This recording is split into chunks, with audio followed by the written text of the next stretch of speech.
set? Okay, ladies and gentlemen, thank you for coming tonight.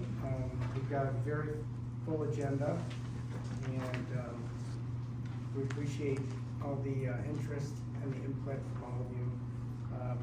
Danielle, if we could start with the roll call, please. Jeff Hunting, Here. Neil Rutland, Here. David Newville, Here. Lynn Shank, Yes, ma'am. Jim Christopher, Here. Jenny McKay, Here.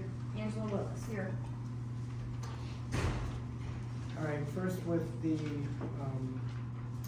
approval of today's agenda. I make a motion, we approve today's agenda. Well, actually, We're gonna make a change. I do have one change that I would propose, just with regard to public hearing, item 9C. I just want to clarify, particularly for all of you in attendance tonight, the applicant or the special use approval for the Vesper Energy BESS facility is only at the ordinance approval stage, correct? So there will not be, under consideration of this commission tonight, a site plan nor a special use permit. So with that revision, I believe that would be the only revision that I saw on the agenda. Would that be correct? Special use things we have.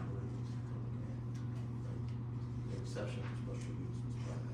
It's not a special use because in the ordinance it's located at an area. That's what I mean, that language is under today. Yeah. Yeah. Yeah. Okay. It's not an actual permit being issued, the language to allow it is Okay. under the ordinance. Is that accurately stated then? Yes, within the ordinance, it is allowed that with these specifics and setbacks and such that's written in the WIO, that it is allowed in a rural estate farm. So Okay. there would be no special use permit needed because it's allowed. So, This specific location. okay, so the site plan would be the Yeah. extraction from the agenda then, correct? Yes, site plan and special use permit. We're not doing a special use permit, we're just talking about whether you're going to approve or deny the WIO. Are we gonna see a site plan eventually? Yes, Today, no, preliminary plan? no. What's the holdup on that? So- I mean, that's been months. So folks, if I may, so this will all be openly discussed during the public hearing, and there is a public comment element to the public hearing, so if you would all just be patient, we will get there. We've got other special use permit applicants in the room tonight. Vesper and BESS is just one of the three, okay? So I guess with the modification as stated with regard to item 9C, I would entertain a motion to approve. I make a motion that we approve with the revisions of 9C being changed. And I will second that motion. All those in favor? Aye. Any opposed? Okay, motion approved. Next, with the review of minutes from our last scheduled meeting, June 25th, 2004. Those were included with the packet tonight. Before I entertain a motion to approve, I had a question just with regard to our last special meeting. Danielle, are those minutes will be taken up for approval Next meeting. next meeting? This is the meeting prior. Okay, very good. So to my fellow commissioners, any revisions, proposed changes, or modifications to the unapproved minutes for our last meeting of June 25th? I was wondering on page 1, your, Mr. Kroll's presentation, if the NFPA 855 and NFPC 285, that's a typo, or those are two different items? Page 1, Yeah, in the This page. fourth paragraph. Instead of page 1. so page 2. They all say page 1. Oh, they do. It's actually page 2. Oh, yeah, let's say page 1. In the fourth Third paragraph? paragraph, there's NFPA 855, and then in the next paragraph at the end, it refers to NFPC 285. I was wondering if they were piece of code or it was a typo? Are they different items? They just looked close. It is, I think this is supposed to be 855. 850. Yeah, I think it is. But it is referring to the same. Okay, that's what I. Yes. Okay, thank you, David. Any other changes to the proposed minutes from June 25th? Okay, so with the correction as noted, I would move for approval of the minutes from June 25th. Second. All those in favor? Aye. Any opposed? There being none, the motion is approved. So returning to tonight's agenda, we have 3 items up for public hearing. I guess we'll move right into it with 9A. And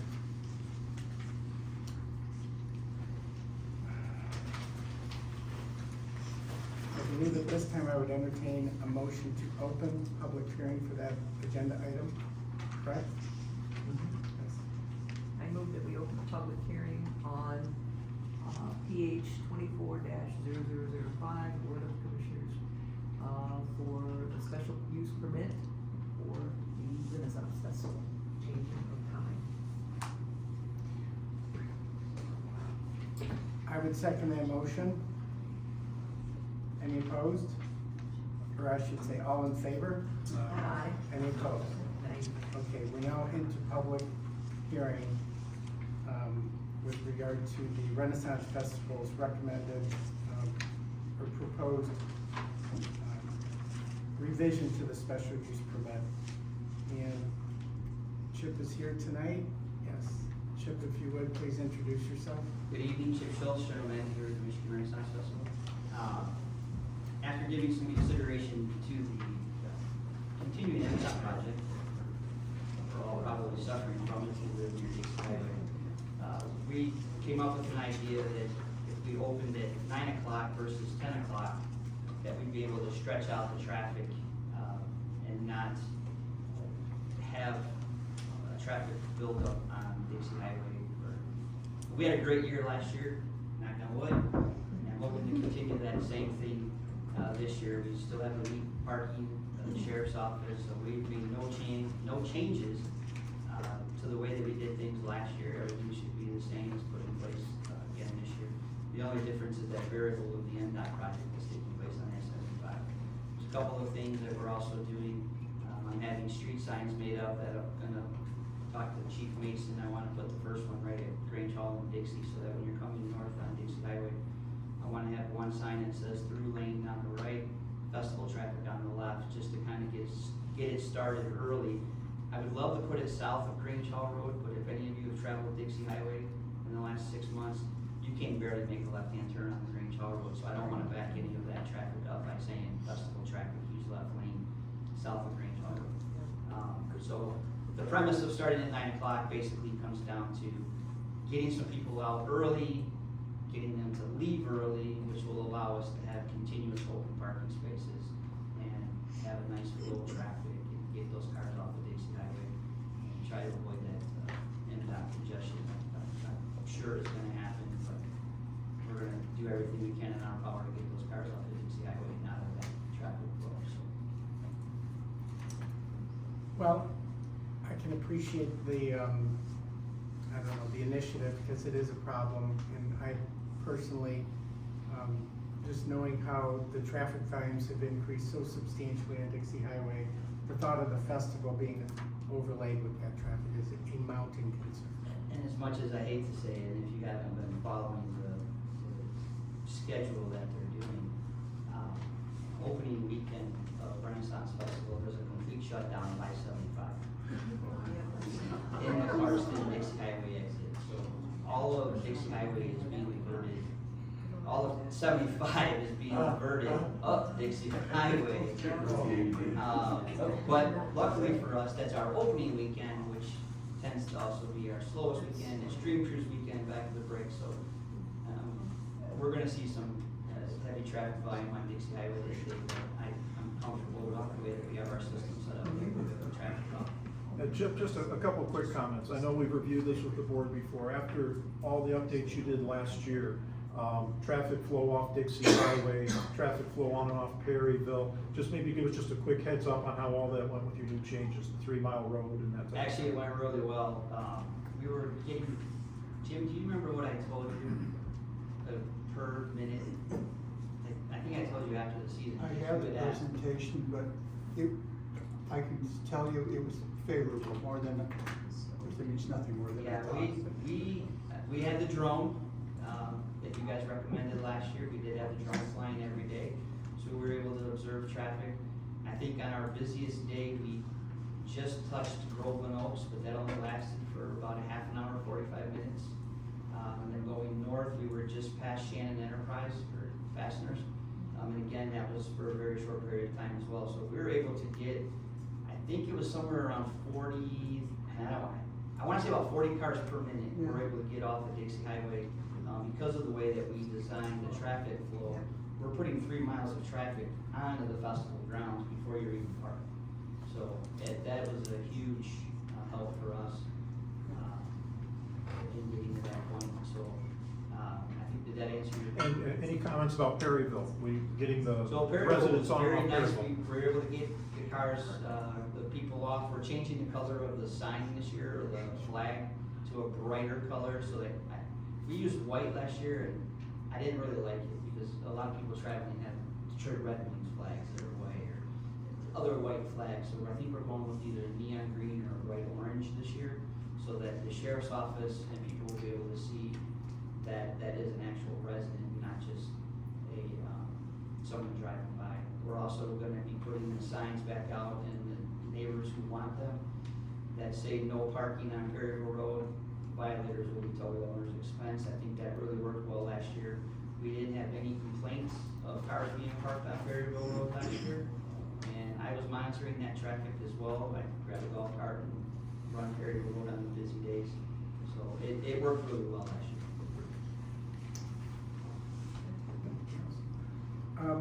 Chip, just, and obviously we, the special use permit application for the festival was approved by the township board Yes. in May.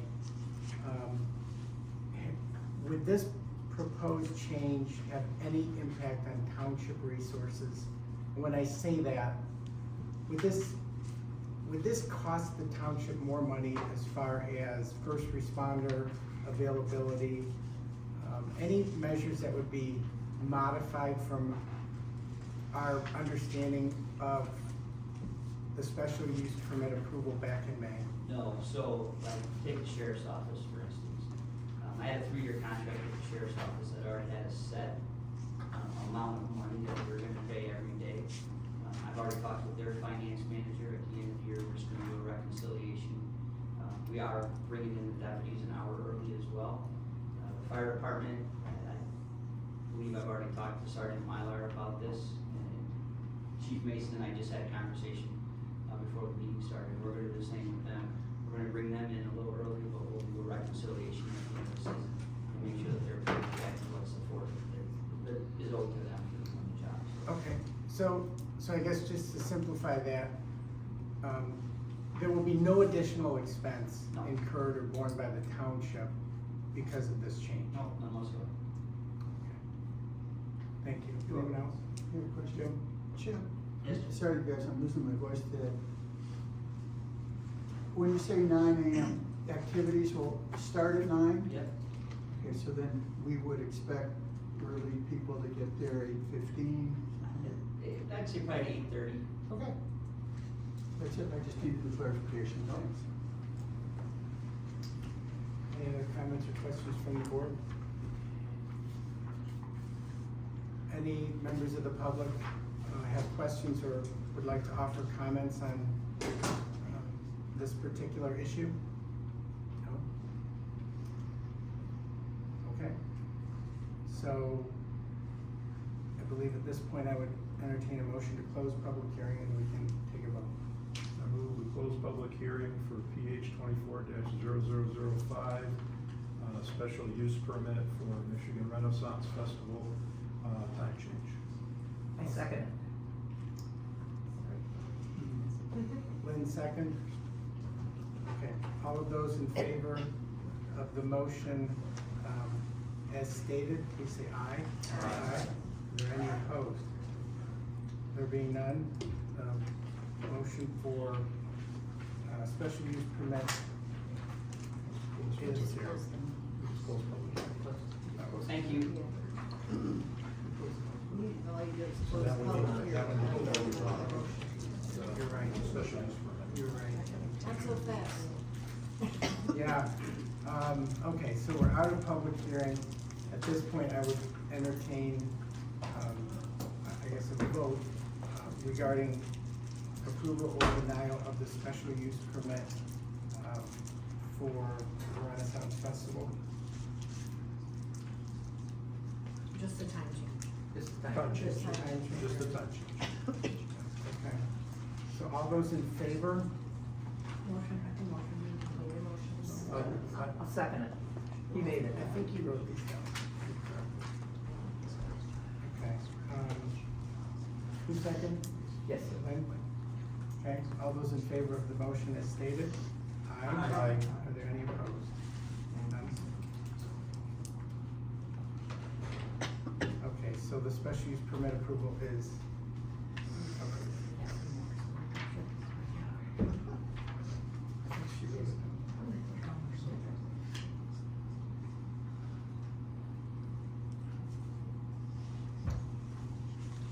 All right, well, in any event, that, I believe, will conclude item 9A of the agenda. Correct? We're good with 9A? Yes. Okay. So, we'll proceed then to item 9B of tonight's agenda.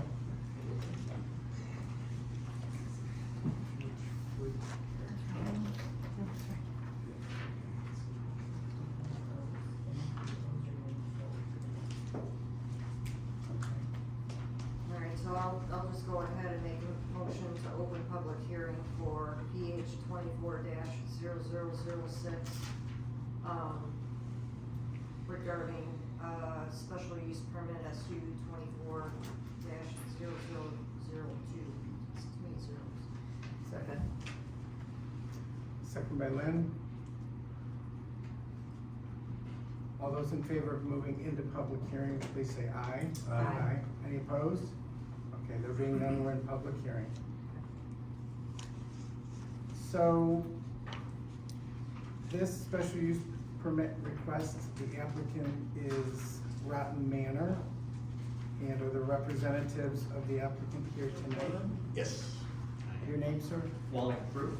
Okay, well, so I guess in just simple terms, what is the proposed basis for the special use? All this standard that we do every year, we open up in September and we run through the end of October, maybe a couple days into November, and then we do a Christmas show at the beginning of December. We don't open till 7 o'clock in the evenings, and we're done on 5, where ticket sales are done by midnight. When we do the Thursdays and Sundays in October, those we shut down the ticket office at 11. This year, there's been no new big builds or anything like that, just redesigns and stuff like that, so nothing that is, any big changes or anything. So the materials, or at least the information that was included in the commission's packet for tonight indicated that the basis for the request was a 3-year. Yeah, I would, it could, yeah, if we don't do any big builds or anything, it would be nice if we could go once every 3 years. If I do any big builds or anything like that, I definitely would come back in with my lot plans and go through it all with you and make sure everybody was comfortable with everything. So you had a special use permit approval last year Yes, sir. for, I guess that would have been 2023 season. Yeah. The special use permit application this year just cites that it would be for a continuing 3-year approval, 24, 25, and 26, with nothing to be added without a site plan approval. Is that Correct. That's correct. Okay, so is there any material change in the approval that was given last year, other than that this would be a consecutive term or 3-year term approval? No real changes, I mean, there's prop and design changes, which really has nothing to do with anything big. Only other thing we do is every year we add in more porta-johns and more garbage cans and stuff like that. That'd probably be the only thing that really be different this year. Okay. Any questions from? Yes, I have one. Wally, when I look at this, you have, heat detectors. Yes, ma'am. When you do the tunnels, you do not have a heat detectors. I mean, you have emergency exits and all this other stuff in this and in here, but you do not have heat detectors. Why do you not have it in the tunnels, but you do in the buildings? Well, And you didn't add it to the tunnels. the tunnels are all galvanized metal. There's no wood or anything in them, so there's nothing to actually catch fire. But on each end of the tunnel, the longest tunnels are 50 foot. Most tunnels are 30 foot. But in between those, there's a building with a scene and a setup in it. Those have it, and there's exits, fire exits right there. Most taunts go, the liability is 72 foot. You can't be more than 72 foot from a fire exit. I'm no more than 25 to 30 foot from a fire exit, plus mine go immediately outside, where some of the others go to a fire exit, and then you're still in the building and you have to find another exit. So we are safety's a big deal and stuff. So you're never any more than 13, 14 strides from an exit to get out. But again, I'm worried about the heat. The heat, yeah. Because you have heat detectors not in the tunnels. Yeah, not in the tunnels, but on the end parts. Right. But in the tunnels, and I don't know if that would cause a problem, but in the summer, those tunnels, because of the sun hitting on them, they get up to about 120, 130 degrees in there, because I work in them. Okay. That's not. Good enough, thank you, sir. So if you ever need a sauna, chill and just sit in the tunnel, you let me know. Now, Wally, last time you were here, we talked about your neighboring properties and whatnot. Mhm. Any concerns from them, any response? No, I remember you had a Ron- neighbor come with positive feedback last year. Yeah, Ron is a very nice guy, he's a dentist, he retired and stuff, real nice guy, got a property, we worked out everything, and everything is beautiful so far. Yeah, real nice guy. And a 3-year permitting approval on a singular basis, that's in keeping with the local ordinance. I did not check that, but Yes. assuming that's, Yep, Yeah. it's still keeping up with the special use permit and the festival ordinance. okay. Well, and just another question. Obviously, Halloween's big. You do a couple days at Christmas. You listed here Valentine's Day, school proms, graduations. Could you give us some background on this? Is it like a one-day thing, or? Those specialty ones, like Valentine's Day, would be, I have not done them yet, I always just add them into the proposal, just in case we get time to do it, but it's, we do like, when we switch from Halloween to Christmas, we go in there for 3 weeks and we change everything, because it's not really fair to a customer if they've been there for Halloween, come back for Christmas, and it'd be the same thing. So we redo everything. So I haven't found it feasible, or the labor intensity that it takes to do a Valentine's Day weekend and stuff together, because by the time you advertise to get people there, you're only open 2 days, Friday and Saturday.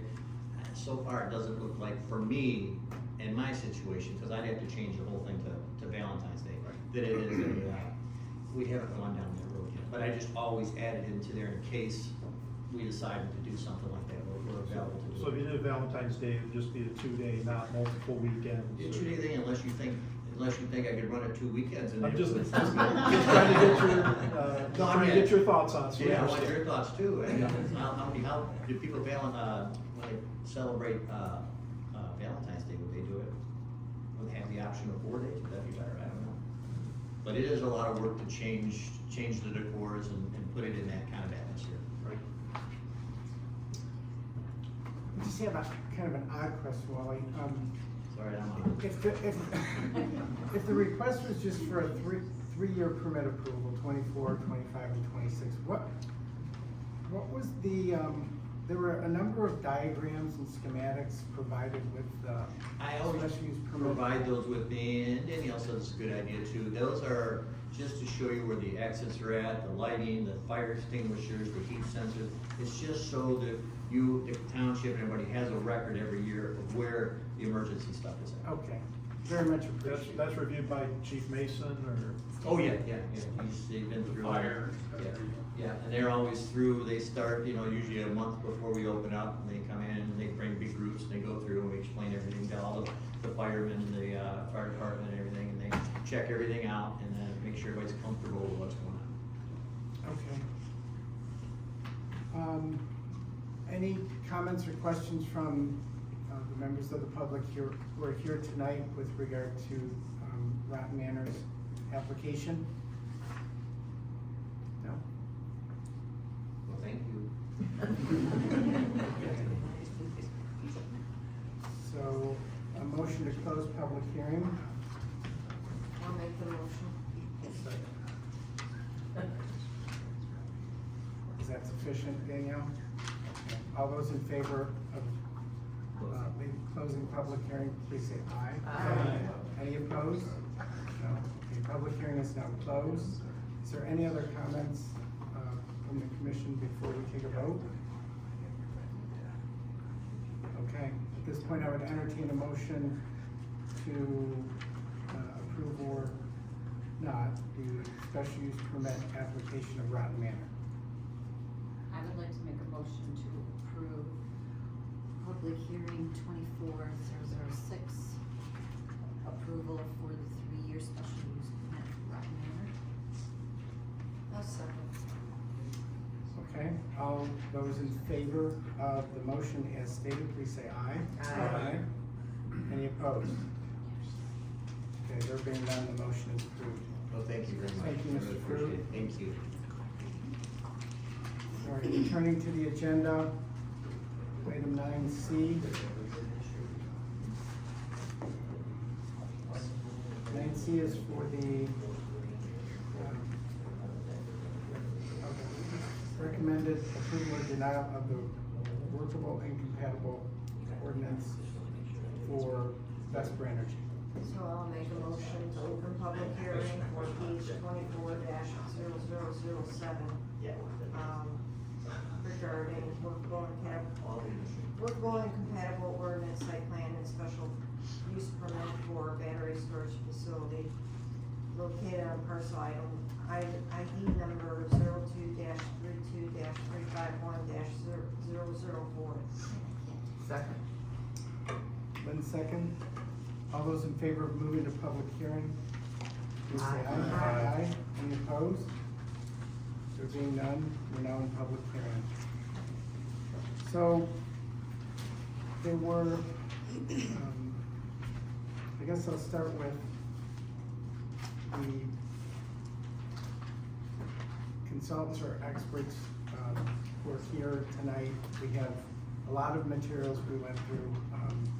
This is subject matter that it's novel, it's scientific, and of course it's governmental, so it's confusing on many levels. So we have somebody from the Graham Institute here tonight.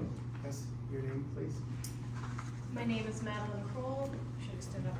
I have a very long job title, a clean energy land use specialist at the Graham Sustainability Institute at the University of Michigan. Through grant funding from EGLE, me and my colleagues at Graham are providing technical assistance to Michigan's local governments when it comes to planning and zoning for renewable energy, wind, solar, and storage. I have been approached by Bob I was here, I don't even know when, a couple of weeks ago, and there was a special meeting here about battery storage, and I provided an introduction to the technology, why we're seeing this in Michigan, and some of the local impacts, the good and the bad.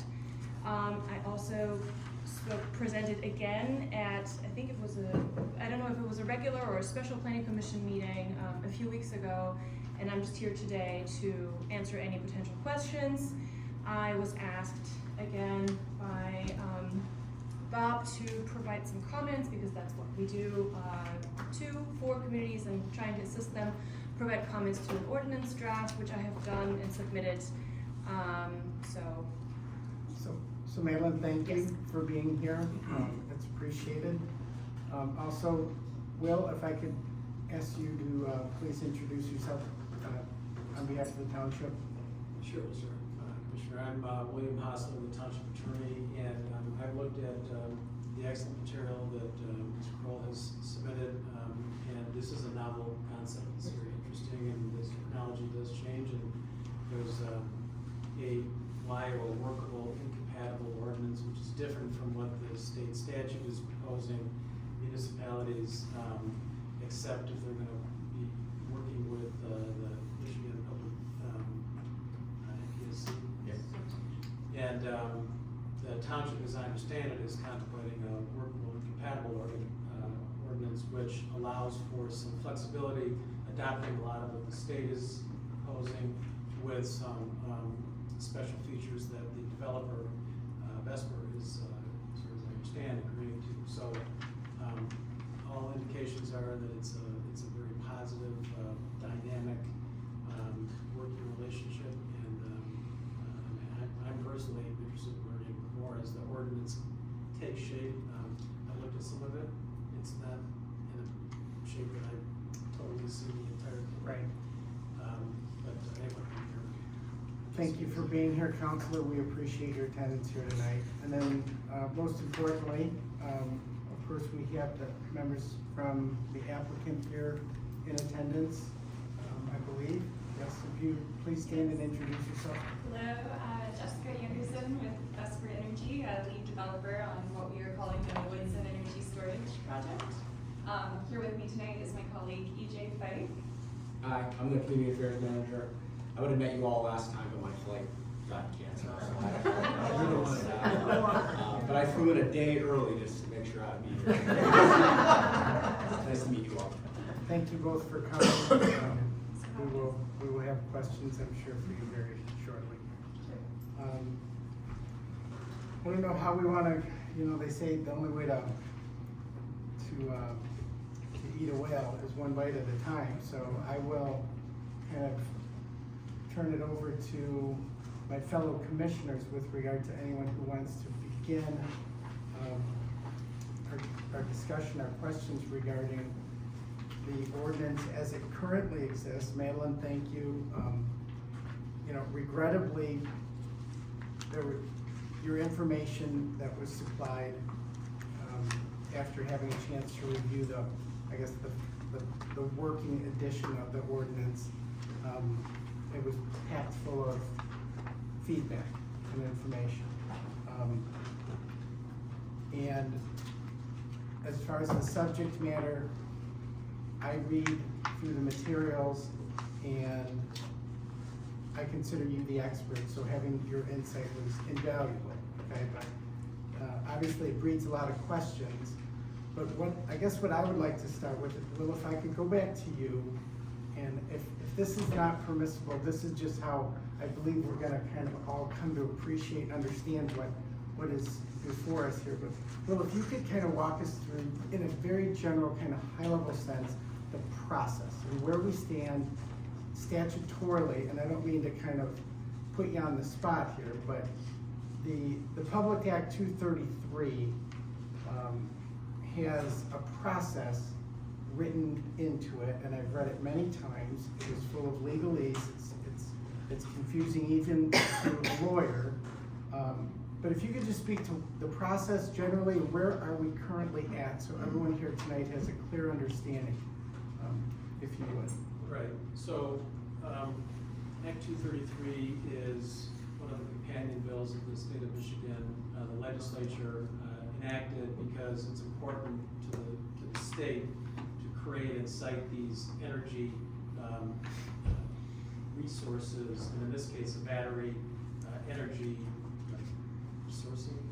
storage system.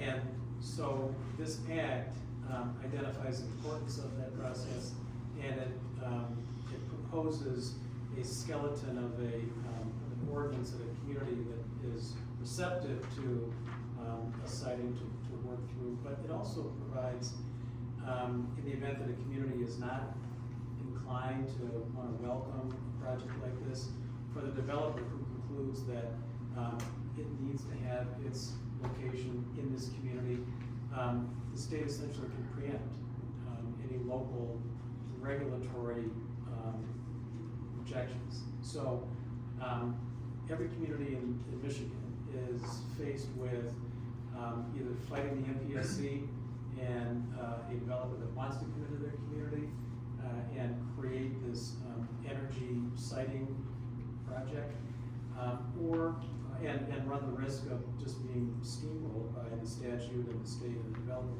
or, as in the case of Brooklyn, work together with the developer to identify a site that will work for the developer and meet the needs of the developer and in turn the state of Michigan, and integrate provisions into a workable and compatible ordinance that recognizes what the developer needs, recognizes to a certain extent what the community needs. And so that's the state of the ordinance, or the statute right now, which what comes in effect in November. Yeah. Yes.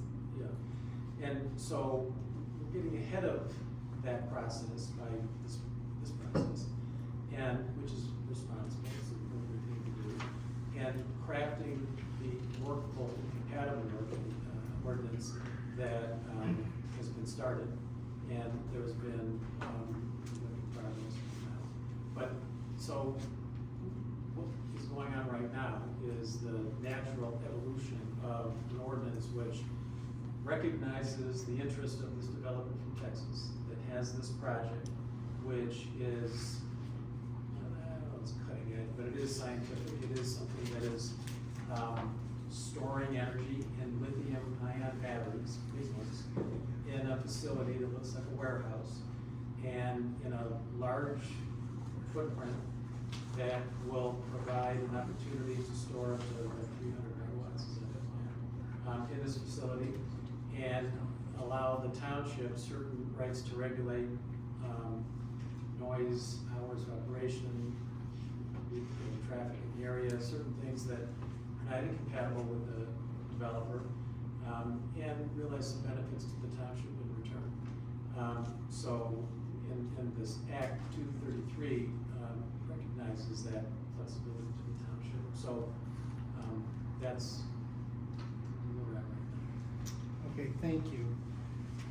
And as I read Public Act 233, and just loosely speaking, there is this available process for a governmental unit such as a township that can request the vendor, the applicant, the power company, if you will, to apply to the MES or MPSC for a certificate. But in order to get to that step, we first need an ordinance. Is that fair? I can take the question. Please. What are you asking? So the act basically opens up three options for you. One is just say, we don't want to deal with this here. We want it to be permitted through the MPSC. You don't really have to do anything. You don't have to write an ordinance for that to happen. You can, and that is not really known yet, how you can let the MPSC know. We would like the applicant to go over to the MPSC, and you guys would basically be out of the question. There is like a stakeholder or a participation process built into the MPSC process, but you would not have to write an ordinance for that. So that is the first option. The second option that is created by PA 233 is that you adopt an ordinance that is a compatible renewable energy ordinance, a CREO, which is in its very strict interpretation. There are still some question marks as to what all can be in a CREO, but the idea behind a CREO is that there are fixed setbacks that you cannot be stricter than. There is a fixed noise limit, and you basically copy certain zoning items from the law to create a CREO, and that way the developer cannot immediately go to the MPSC, you would with that force the developer to apply through you. But your hands are, what can be included in a CREO is extremely limited. The third option is the developer does not have to go to the state. They don't have to, there may be incentive to work with the local government to create an ordinance which technically does not meet those strict CREO requirements that are in the law, but that could possibly include more things or a stricter setback or other things that you care about, landscaping potentially, limitation of geography, like a certain zoning district. Those things are not compatible, but they may be doable for the developer, and the developer may prefer working with you, and it looks like that has been the case so far, than going to the MPSC for approval. The problem or the crux with this is, as long as you don't have an ordinance that looks like a CREO, the developer can at any time permit with the state and say the requirements you are putting in the ordinance are too cumbersome. This new law enables them to take it to the state. So those are the terms workable, CREO. It's a workable ordinance is one that is not technically meeting the requirements of PA 233 that would secure permitting through the local government, but it would be an ordinance that is kind of a compromise between what you would like to see in an ordinance and the developer, but again, at any point in time, if a zoning requirement becomes too cumbersome for the developer, that is the risk with a WIO. Right, so the third option that you just described, that's the WIO. Correct. And that's the path we are currently, Yes. you know, engaged in with Vesper. And so the ordinance, obviously, is the focus of the relationship right now, if you will. And I know Bob has made a lot of, undertaken a lot of efforts to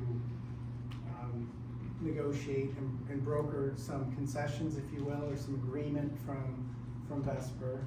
Those were discussed at our special meeting on July 16th. So I guess that will kind of bring us up to speed, and if anyone wants to supplement what I've kind of indicated and what our experts have stated, please chime in. But just as far as the ordinance and our review and what we are specifically looking at with regard to a recommendation for approval or denial, that is really where the rubber hits the road, is the WIO approach.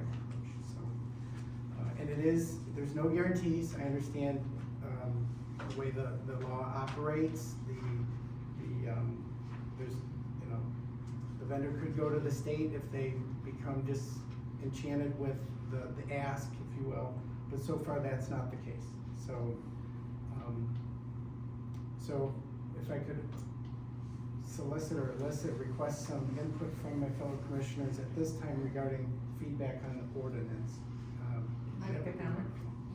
I wish you would. Well, the state law says 300 feet setback. They've agreed to 650 from a residence. They've doubled it, over doubled it. The state says it has to be, the DDA is 55. They said, okay, we'll go 45, making it less, like almost 20% less. I mean, that is excellent. They said they would put in a well. Now, again, we know you can't, if the batteries got on fire, you don't put water on the batteries, because that won't do anything, but you put water around the area, the grass, the trees, anything in the area around the fire of these batteries, if they burn. And they've agreed to put in a big well. They've also agreed, instead of just a road down, to make it a two-way wide for 2 cars or 2 trucks to go down, to go to the facility. So if the fire department has to go there, they can come and go.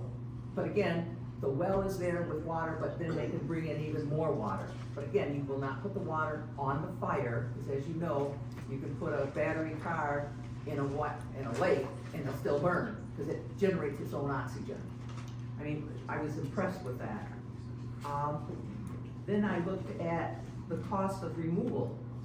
If we want to have them removed within the first year, 25% of removal of this, the company has to put up forward.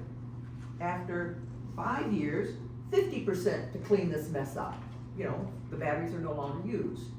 And then 100% by the 10th year. I mean, they're going to be having to put out money in case they're no longer used or valuable, or they've had a problem. I was highly impressed with that. I mean, I think they have been very reasonable to us. And again, they have gone far beyond the state requirements. Thank you. Make it 650 feet away from a residence or a property line. Still too close. I agree with that. Do you live that? So again, I just would remind everyone, there is a public comment, segment to the public comment, meeting, right? So we will take your input, your question, your concerns. But again, just to stay on agenda, the board right now is addressing some of its concerns with the expert and the representative applicants who are here tonight. So the confusion that I have is, so we have the draft ordinance, right? And Madeline, you gave excellent feedback, that we received recently, I mean, pretty recently, as of today. What I'm confused about is, I guess I need an explanation on why we're not considering those recommendations in this document and pause before moving forward for approval. I guess I need help understanding how this can be, her feedback can be incorporated in a quote-unquote site plan. So I want an explanation there, because quite frankly, a lot of points that Madeline brought forward, I thought were pretty darn good and really worthwhile considering in terms of this particular ordinance. And to rush this and have a vote today without considering those recommendations, to me, I think would do this injustice. Angela, thank you. That, I kind of echoed that concern. As I said earlier, you're the subject matter expert. We rely heavily upon your insight when we are, you know, really passing judgment on whether to move forward with this. And a lot of what, as Angela said, a lot of what you pointed out with regard to your feedback from the working edition of the ordinance, it occurred to me there's a lot there. Well, And, which is not to say that it makes the ordinance untenable, but my mind kind of raced to how do we incorporate your observations, your concerns, your suggestions into the ordinance to keep the process moving forward? Is that even possible? And I think too, based on some of her recommendations, I think would, and granted, it's not gonna address everyone's 100% concerns, I get that. But I think some of the recommendations that Madeline brought forward, I think would help, when it comes to the embodiment of this ordinance for Vesper. And I personally didn't think, with Madeline being an expert, they're obviously not outlandish, but also I think it really strikes to, the heart when it comes to safety. So I really think that considering that, her recommendations and how to fold those into the ordinance, I think would be beneficial. And also too, I think from a public, with as much public concern as there is, I think taking that and folding that in, I think could address, it may not address it 100%, but I think could address a chunk of it.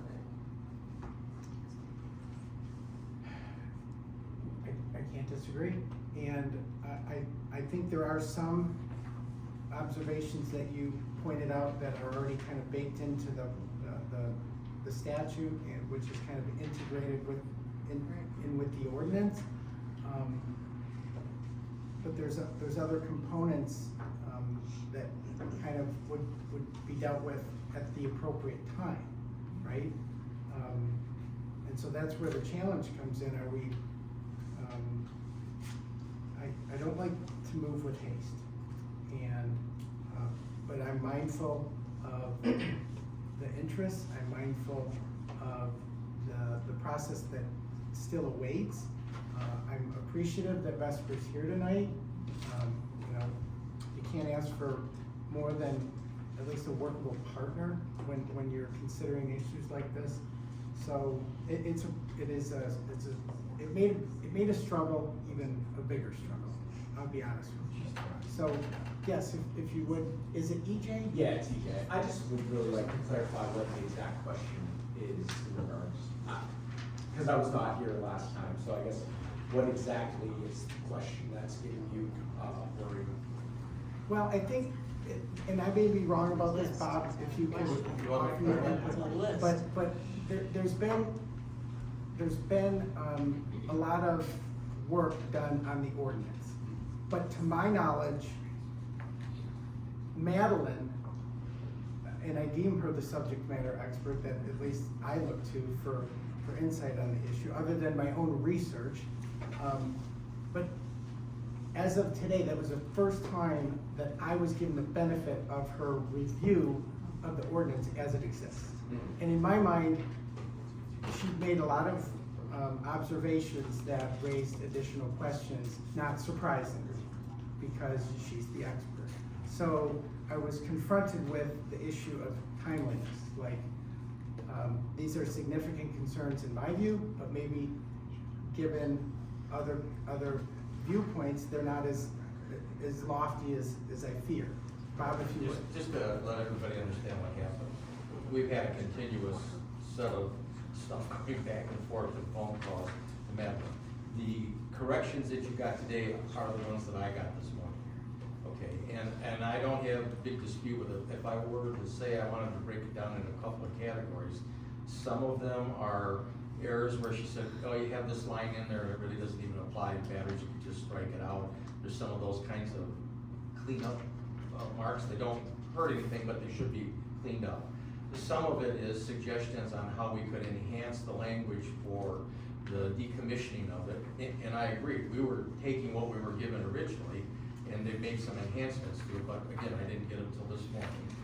And then, basically, most of the changes, I believe that the basis of this ordinance is essentially sound in what it's addressing, because all those points we told you that we heard the residents' concerns about what if a fire broke out, and so we did the well and the larger road, and we heard the complaint, you know, talking to her, she said that, you know, I think the 55 dB is too high, and we pushed for the 45.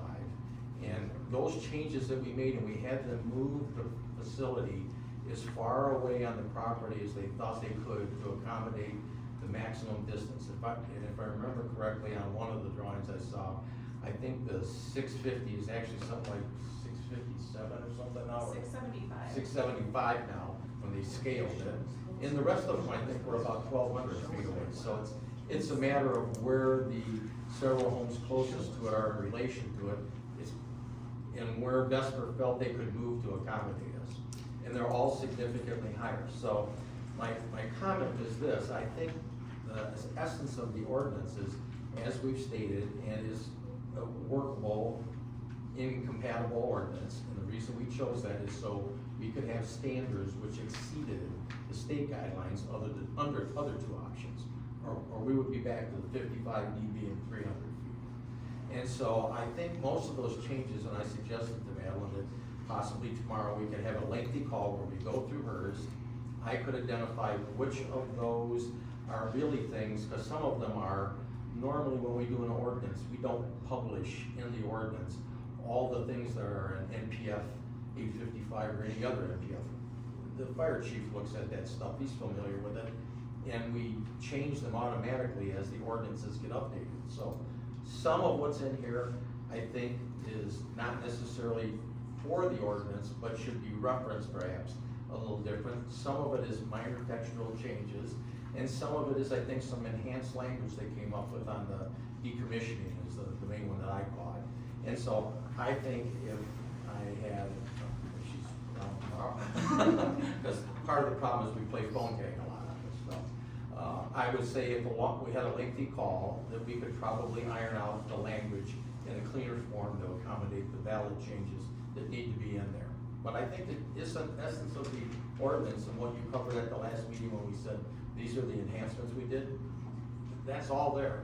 What we're talking about is kind of cleaning it up a little bit. It's just been cumbersome because the MPSC has had them drafting changes as they go along. And so when something comes up better, she tells me, hey, I got some improved language on this. You might want to use it. And it depends if I get it before the meeting or 3 days before. The only thing is, correct me if I'm wrong, the workable and compatible ordinance. This is a one-up for Vesper. Vesper only, and that's it. You close That's the the books intention and you from the move on. beginning. But that's where, so, okay, I put my contract hat on. So that's our standing document with Vesper, right? Would be. So, and will, would that be basically this workable and compatible ordinance, being that it's tailored for Vesper and Vesper only, we shut the books, we move on? That is ideally, in the legal world, that would be basically the township's contract to Vesper, correct? Essentially, right, because if it's described in the ordinance, certain acreage, location, and the dynamics of the project, and Vesper's the one that fits those criteria, yeah, that's what it amounts to. So here's where I'm going with that, and I'm looking at point 9 on Madeline's recommendations. Overall, there are many opportunities for clarity and more detail in the site plan requirements, especially with regards to the fire and emergency operations plan. And then she goes through and gives examples. To me, the more I thought about that, from the last special meeting, in terms of maybe only pointing to the state PA 233 and leave it at that, the more I started thinking about that, that's not the right thing to do, because at the end of the day, this is a contract with a company. And to me, to build in as much clarity and detail in that agreement, especially when it comes to health and safety, I think is key. Because at the end of the day, it's a quote unquote, it's a binding contract. So if something does happen where and heaven forbid there isn't an issue, but if something happens where there's some form of litigation, the only thing we have to go off of is this WIO, and that's it. So that doesn't make me feel comfortable. Well, if I can just address Yeah, that. sure, go ahead. So, any ordinance, you wanna have some amount of flexibility. Absolutely. Right? So, Yeah. while you're absolutely correct, that in effect, it's kind of like a contract, but it's not. It's still an ordinance that provides the township and its regulatory bodies the discretion to interpret and enforce that ordinance as appropriate. So, things like, I said, welfare, can ought to be a little fluid on addressing the needs as if they're gonna augment the size of the project. You wanna have the flexibility to move off of the language of the ordinance to deal with their proposed augmentation. Similarly, they're gonna decommission, and I have not seen the current iterations here, so I'm curious about those. Okay, yeah. And so, to me, decommission is not. Yeah, that's a big deal, absolutely. And so how that is addressed, there needs to be some flexibility. So, while certainly you wanna be as tight and as, specific as you can, language, you also careful by not boxing yourself in Yeah, with too much specificity, so it's a bit of a balance. it's a balance, Yeah. yeah, and I fully understand that there are certain areas where you need to have that flexibility and where it could benefit the township. Yeah. As well as it's a two-way street, but then I know there's also areas where you kinda wanna tune it in a little bit, Question. Yeah. right? No question. So, but when we reference NFPA 855, this is a question from Alice. Yeah. You know, and I agree, Bob made the comment, you and I are on the same page. There are a few areas in here where we could in specific sections about NFPA 855 that we're probably better off referencing. It must follow the standard NFPA 855, and then as that changes over time, we catch those changes, we don't have an obsolete standard in our thing.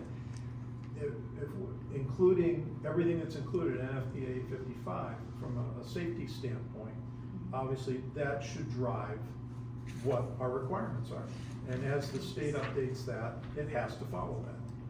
Versus tying down section 7.4.4, okay, that gets obsoleted, now we're stuck, we have nothing. Right.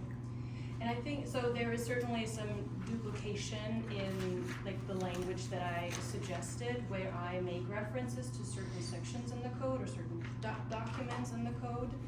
And yes, I think it would also suffice to just say the system should comply in its entirety with NFPA 855.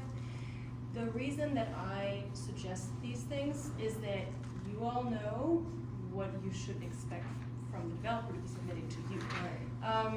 And that you can kind of just know what all this code entails, because quite frankly, I've been trying to understand this stuff for the last year, and NFPA 855 is still very confusing to me in exactly what can be supplied at which stages, because not everything will be available to the developer to then give to you at the point of site plan application.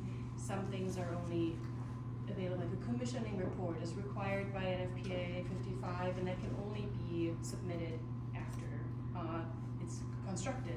So I do think, yes, there's certainly some duplication in like belt and suspenders approach to references to NFPA 55.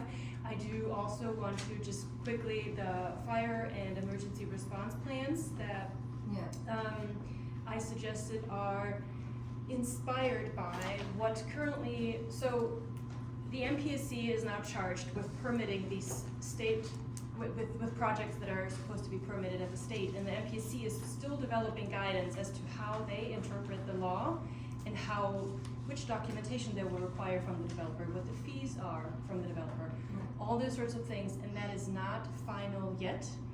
We don't know when the commission will pass what the staff has proposed for the commission to pass. There were several rounds of public comment. That's the application process, right? Right, The right. application, okay. So we won't probably know, not like, most optimistic would be that the commission decides in September or late September, and then we know what the MPC requires. So far in the draft documents from MPSC staff is what they are suggesting they maybe should require. They're asking for these fire and emergency response plans. And the content that I list there is summarizing basically what the MPSC is considering to ask for. Yeah. At the end of the day, it may be that the commission says, MPSC staff, this is too blown up. We are not going to require these documents from the developer. But if it is workable for this case, at the end of the day, your hands are cuffed. This law has the effect that a project can't come either way, either through the local process or the state process. And so, because of how there are no large-scale battery storage projects in Michigan yet, we don't know how other Michigan local governments would write an ordinance like this. So we have, in the past couple of months, been trying to develop a sample zoning ordinance language and put as much into it as possible. And in the spirit of workability, you would need to, like, case by case with the developer that's interested in your community, Vesper in this case, see what would be a deal breaker and what not. Yeah, you would go through and tailor. So the language I'm proposing to you is belt and suspenders. Okay. Because I also, at the end of the day, am not an attorney. I am an expert, thank you, but, those are conservative Well, okay. recommendations. Thank you, Madeline. Bob? Yeah, I think, Neil, you hit it right on the head. A lot of this stuff was asked here for us to do ordinances, Danielle and I, to do them here. And a lot of the stuff that gets done, a lot of these things that are asked in here are standard run-of-the-mill of how it actually gets implemented. That's why on an NFPA 55 code, we don't break all of that out because the chief knows what it's gotta require, and it's up to him to make sure. And I will say, it's worth noting that Vesper has been extremely cooperative from the beginning. When I've asked about, we need training for 3 fire departments, not 1, and we want it every year, no problem, we'll do that. We put a plan together with you when we do it. So, I know they intend to do this, but for us to actually write each of those steps of the ordinance, I think this will be being written for 5 years. If you haven't seen NFPA 55, it's not a document, it's a book. It's a book, I know. It's a $600 book. And I sat down with a subject matter expert, we went through this document section by section with a copy of NFPA 55, and we spent hours trying to understand it. And there is so much detail there. For us to put that in an ordinance would be crazy. And I'm not suggesting that at all, but what I am suggesting is that, and again, I'm in contract land, so forgive me. So just been, I deal a lot with contracts, and the one thing that has always been a rule of thumb or a practice that I've always taken into account is when you have a standard like NFPA 855, you reference it, right? Because it's a living document, it's always getting updated, it's a book, get that. However, you do there are certain pieces where if you want the emphasis of certain attributes of NFPA 855 that you want to emphasize, you can go through and extract that and place it right into your ordinance. That way it's in the forefront. The expectation isn't to put the whole book in, but there are very key areas that on a high level I would think need to be emphasized in the document. And I think that's kind of what Madeline was alluding to. But if I could ask Will, is that kind of a distinction without a difference? If you're making reference to some outside source, would it not be inclusive of everything within the outside source if you incorporate that into your ordinance? By implication, you're specifically referring to that source and everything stated therein, no? Yeah, go ahead. That's specifically why you reference it that way. Let's say if the NFPA got updated and they changed the system where instead of a dry chemical, they went to a halon gas system or vice versa. If you specifically reference that in our ordinance and then they changed it, they no longer have to comply with the update. So you want to just reference the NFPA 855 and any changes that they implement, they would still have to meet those changes. So to what Angela's been kind of emphasizing, if I'm correct, would that kind of go counter to what she's advocating then? Correct. To avoid specificity, because if something changes down the road, it could leave you. Correct. Prevent the conflict between the NFPA and our ordinance. So And Will, is it? Yeah, no, I understand. You bring up a valid point. I'm just, like I said, it's just from my experience, what we've done in the past is when you have a standard that is evergreen, right? So it's ever changing. There are some certain fundamental areas that you may want to emphasize that you know is going to stay evergreen for the most part. So you go, and they're important, so you go through and include those. That's all. So, you had something? My main comment was on NFP 855, just the detail. On section on fire hydrant well, we still show 350 to 500 gallons, not gallons per minute. We just have to catch that when we update that. So, I guess just with regard to Madeline's input, my sense, and I could be wrong, and I urge everyone to tell me if I am, my sense is that it's not a deal breaker. Like, we've got a willing, kind of open-minded vendor, and we have an opportunity to kind of get out front of whatever the MPSC may decide to do. So we would be foolish if we were to move forward without some contemplation and likely incorporation of what you suggested. And in the elements, you know, I would just point to what I termed beefing up some of the provisions in the ordinance that are tied to site plan requirements, that are tied to decommissioning, that are tied to fire and emergency response. Things that would not only benefit the township, but it would allay a lot of the concerns that are here in the room tonight. I think it would be beneficial for both sides of the equation. And without knowing what Vesper's response to those proposals would be, it may prove unwise. And I don't know if that's a strong statement or too strong a statement, but I think it's something we need to further consider. That's what I'm saying. I agree with what you're saying, but when I look at most of those items on number 9, as I went through it this morning and jotted down, most of those are the things we normally include in the site plan. So when you talk about, is there gonna be landscaping requirements, things of that nature, that all gets covered. Or how are they gonna grade it? All of that gets covered in the site plan itself. It's not actually in the ordinance, it's in the site plan specific to what's being done. So a lot of these that I saw in here, in my opinion, they're not bad suggestions, it's just they normally get covered when the site plan is submitted. And in this case, both Vesper and the discussions we've had, a lot of this stuff they don't know until they get into the actual project far enough to know what they're going to be putting in. So it's hard to say, emphasize this and this, and you don't even know if it'll be part of it when they get ready to pick the batteries.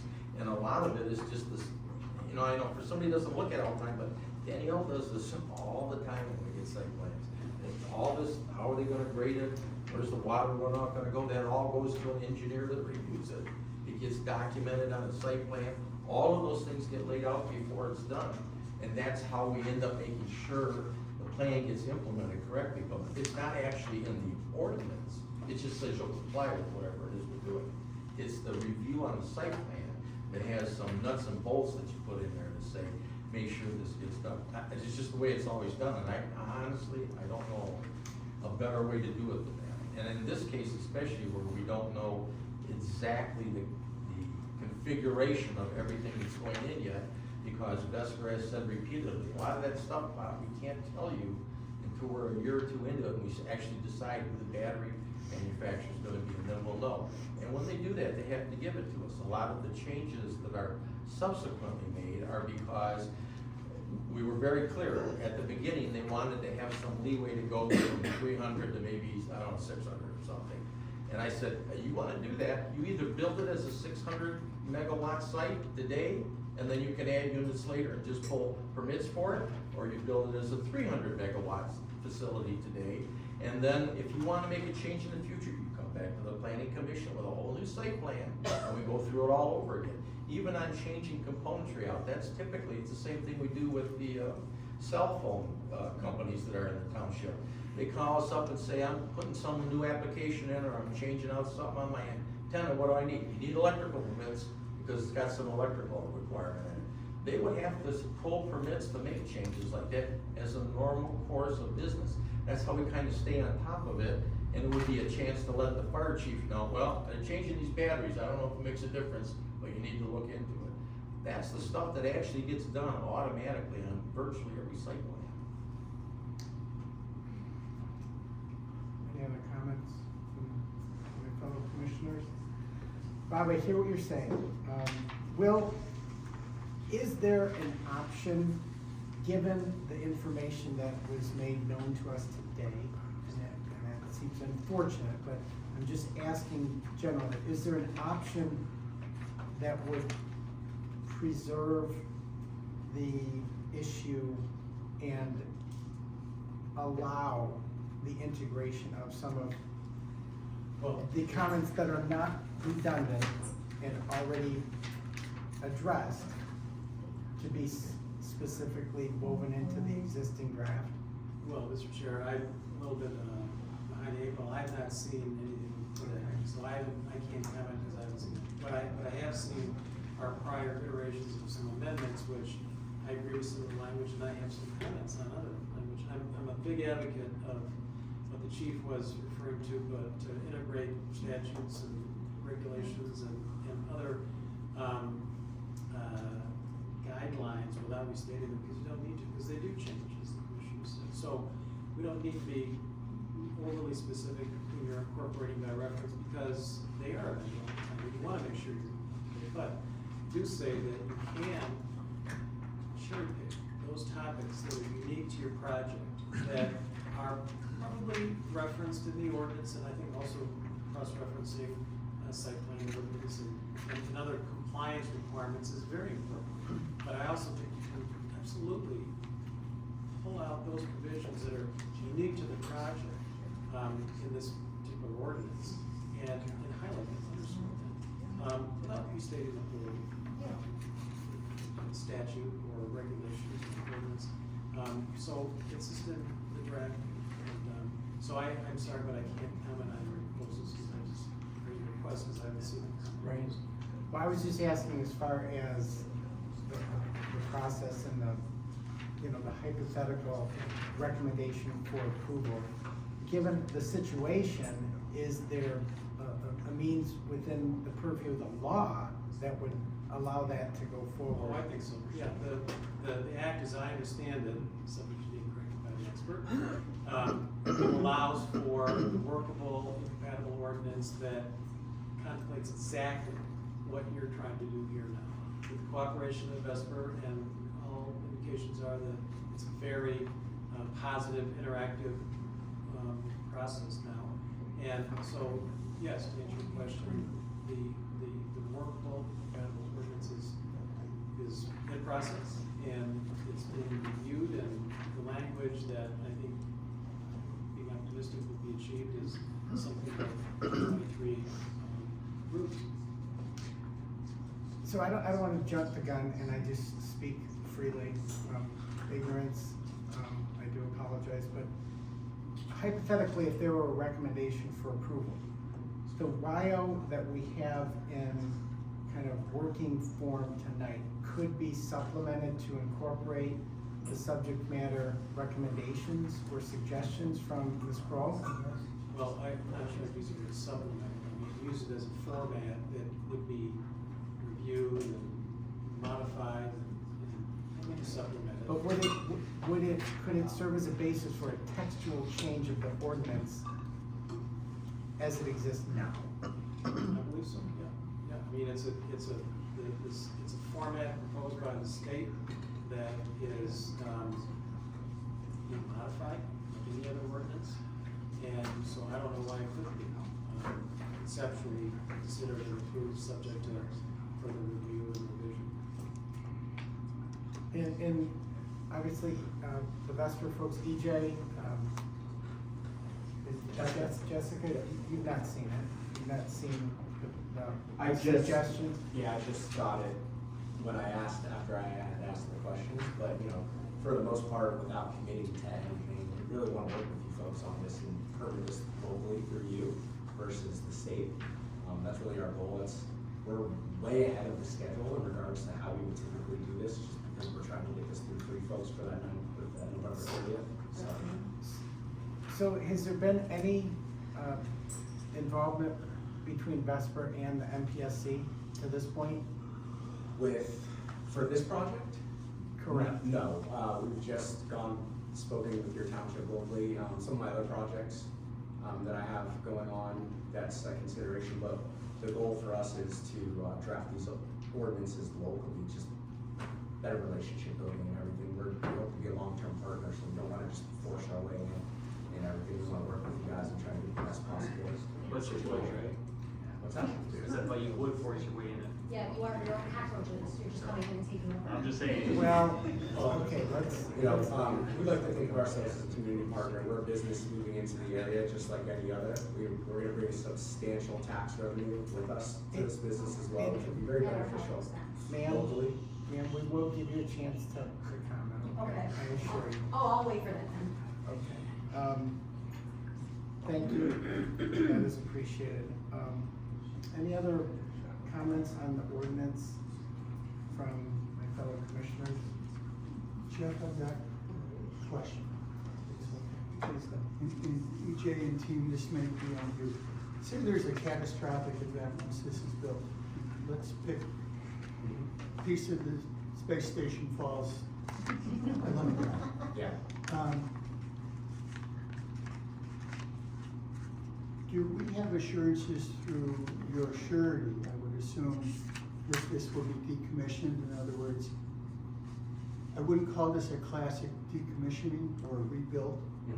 I want to make sure somehow, whether it's by ordinance or certificate of insurance or something along those lines, that it's remediated.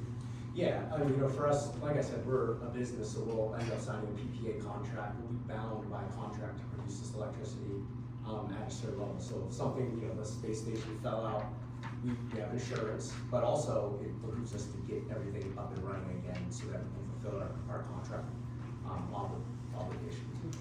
And what would be the target for an operational target for a facility like what Vesper's proposed in our township?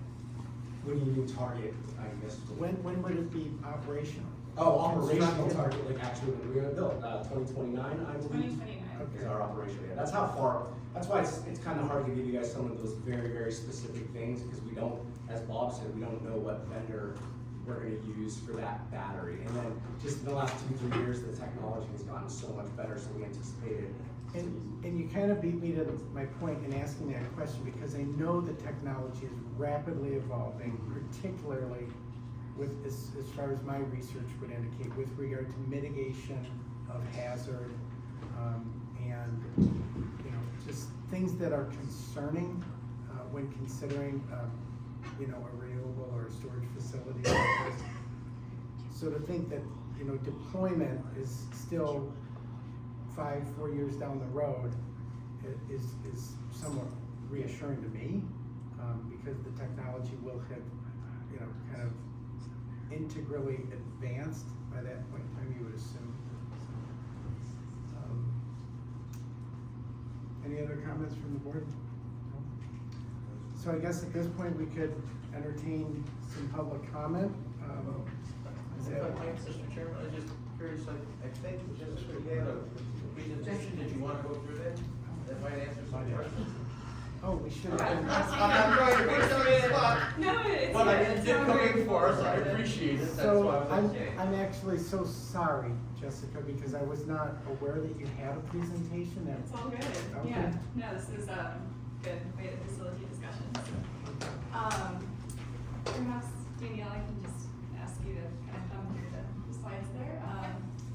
Maybe if you just wanna skip down to slide number 6, I think this is of interest, to the room. This is our, sorry, maybe one up there. Yeah, so this is our site plan.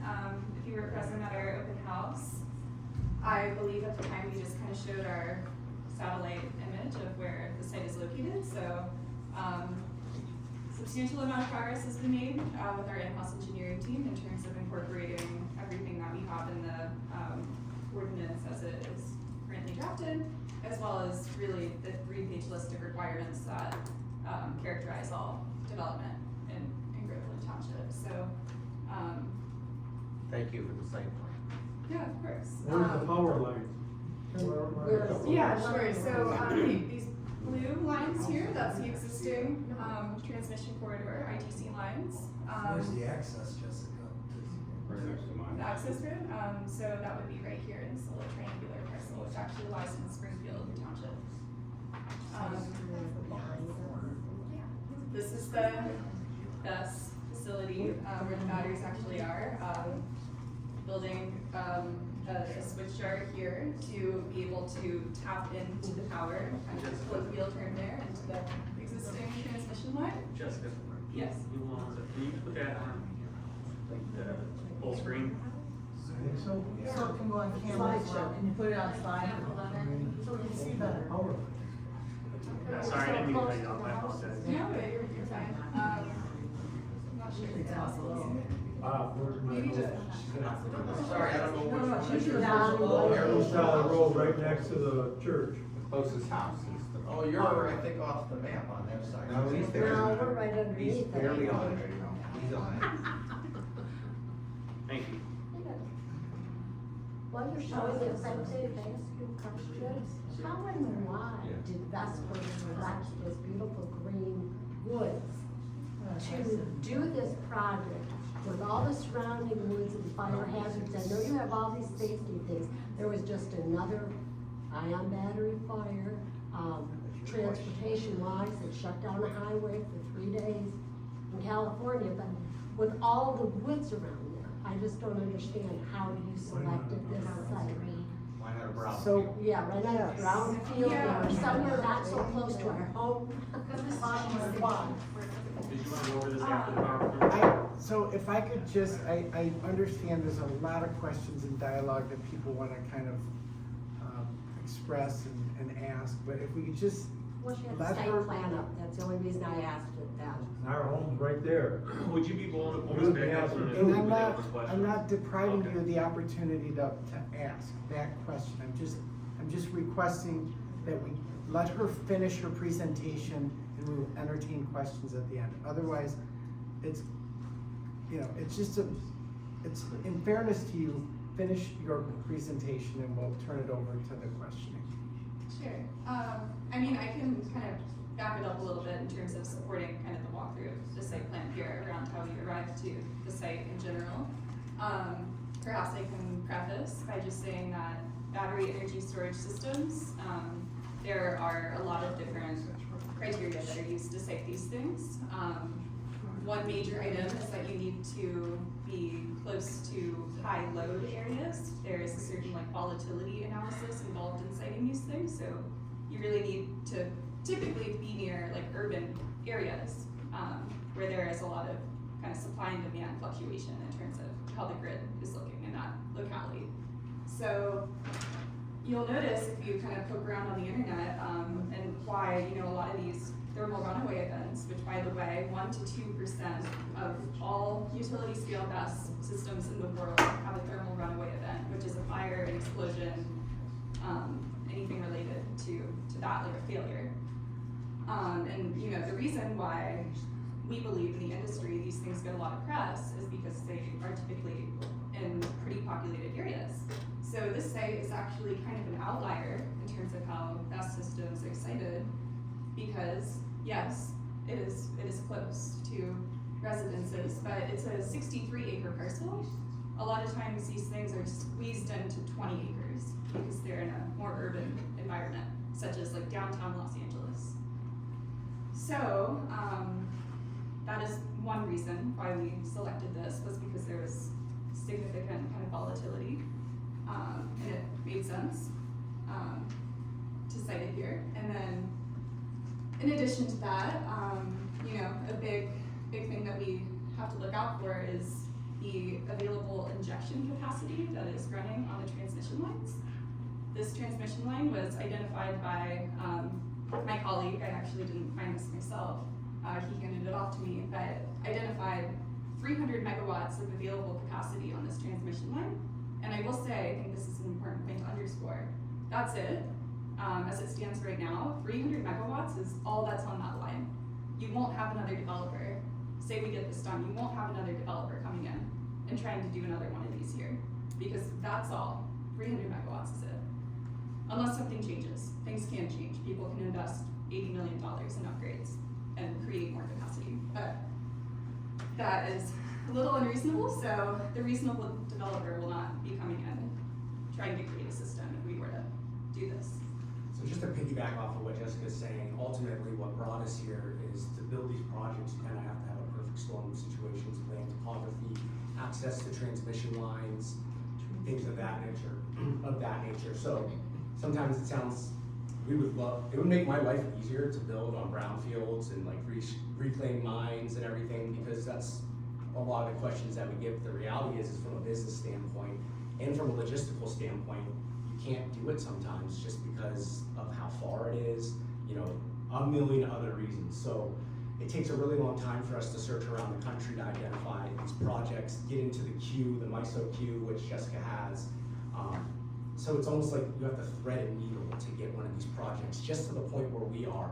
And we still have a lot of work to do to get to that final construction standpoint. So that's what brings us to That's what Township suggested, though, some brownfield sites, and that's the last meeting we had, which was a good meeting. And there's been great progress made in what we're talking about here. Just Like one. you've moved as far east as you can, the more you can move north as the input, the better too, you've moved as far east. But there's two questions, one is the site, it's great to see a site plan. And I know it's, it's course defined, so this is kind of a great start. And obviously, the further north you go, and if you walk this land, there is a ridge up there too, so I know but the further north, the better. But the other question our neighbors here raised last time was that the intent of this law that came in Michigan was to use clearly brownfield sites first, right, as an alternative, right? And so the question is, as I understand, the township has made suggestions on some brownfield sites. And so this is great, we can see where it is, we probably all say, okay, that's great as far as east as you can go on that property, get further north to 75, or further away from everybody is input. But at some point in time, maybe not now, go through your presentation, what we do want to address, your concern you brought up last time was, if there's been suggested brownfield sites, which is the preferred execution for the law, why did we have to reject or why did we dismiss those things? So we can do that later, or No, I'm do it just now? gonna try right now, to be honest with you, this is the site that we've identified that, we're a business. I think a lot of the times it gets lost in this, that we're maybe like a nonprofit or something kind of coming in to try to save the environment, but the reality is we're a power producing business. And, those So this sites is- don't this is work. This is the cheapest Those one? sites don't work for this, What do you for mean, that work project. for it? They're not feasible technically? Yes. Or you don't like the cost? Land constraints. They're too small, there is not the available injection capacity that we have here. There would be significant remediation. I think if it's technical, it's one thing. Hold on, I need to interject It is- something, because the one thing that, I don't know if you guys have had the opportunity to look at the draft application process at the state level, but I'll tell you one thing, is you better make darn sure that your business case is bulletproof, because it has it in black and white in this draft, and the state does not like these type of facilities on undeveloped land. And it's plain as day on the application process. To say that it was a business decision may not necessarily fly if it gets to the state level. So Yeah. now I'm starting to understand why you do want to work with the I township. agree. Is because it technical or is that it could business? be- It's technical, Yeah. but we are a business, so. But is it technical or, but you You're could, families. technically you could not do it on one of those other sites? Or the business case didn't support it? We've all got questions, let them get through this PowerPoint. I think Bob has the I answer. think I can give you the question, because I Okay. discussed that last time. At the last meeting, I said that I had, at the onset, said, did you want to do it on the township property? And subsequent to that, I had said, I have nothing in writing that validates this, but I've been told that all old gravel pits are brownfields, okay? Yep. Now, well, that's not, I don't think it's quite there. No? No, I'll tell you what, first of all, two of the gravel pits in the area around Mount Holly are both part of the ORV park owned by the state of Michigan, zoned recreational, and under contract for at least 20 years to the Oakland County Okay. Recreation. Yep. The other park, field north of it, which is on the opposite side of the road, closer to the, I think it's fairly close to that line, is the old Middleton pit, which is now a lake and has people buying subdivision lots around it to build houses. Going south of that, you have one other gravel pit that's referred to as the old Kurtz pit. That has a lake in it, still being actively mined, he's going to make it bigger. And then south of that, there are two more pits on the south end of the township. One of them I don't think has the line anywhere near it, and both of them are still operated and owned by levy companies, so they're not done.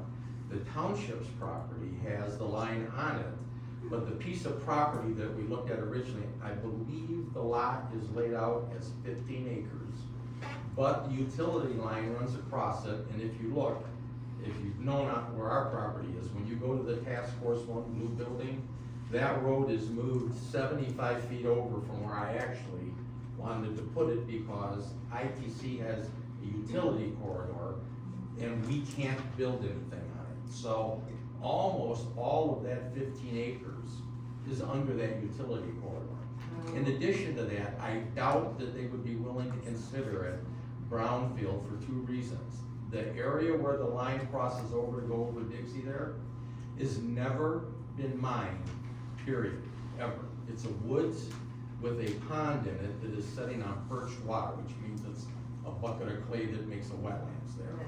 You would have to get somebody from the Eagle Group to come out and say, even though that piece has never been mined, I'm going to consider it unreclaimed mining property because it was attached to the part that was mined, and I'm not going to consider that wetlands of any significance and let you take it out. And I can just tell you, most of the time, I get people out here that get upset because the DNR Eagle comes out to them and says, you can't put anything there because it's cat tails there. So I tried to offer this at the beginning in hopes it would work, but I think the parcel's too small.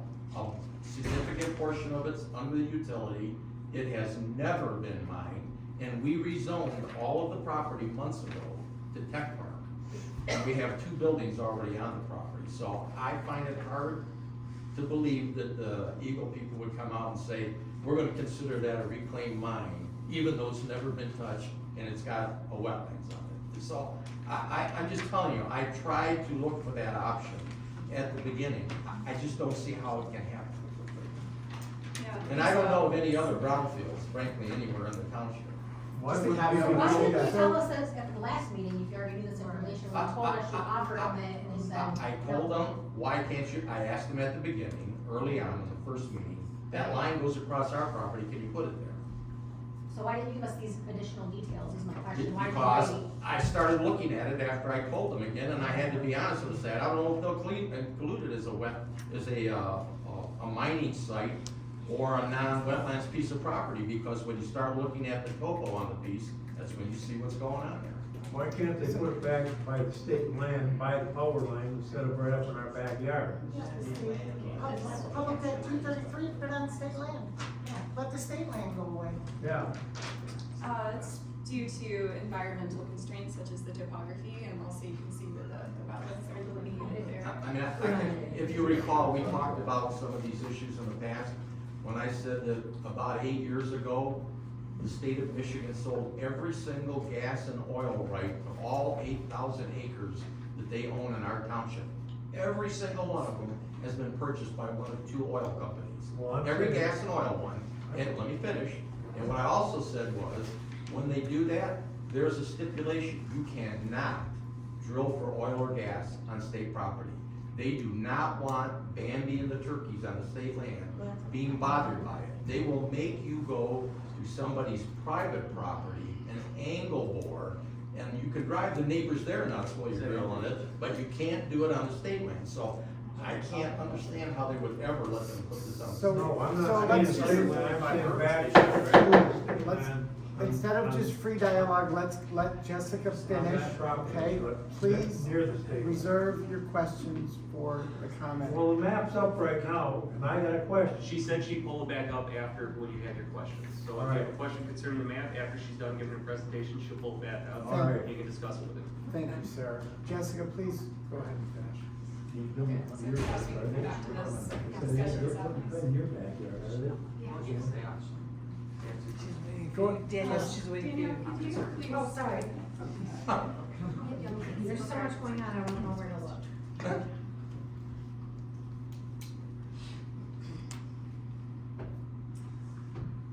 Okay, just quickly snapshot if folks were not aware what these things look like. Essentially, shipping containers, 9 to 12 feet in height, depending on the width of the concrete pads that they sit atop of. They're quiet. I'll get to noise in just a second, but really all noise associated with BESS units are associated with the HVAC system that is built into them. This is a little into the weeds, just kind of going into the components.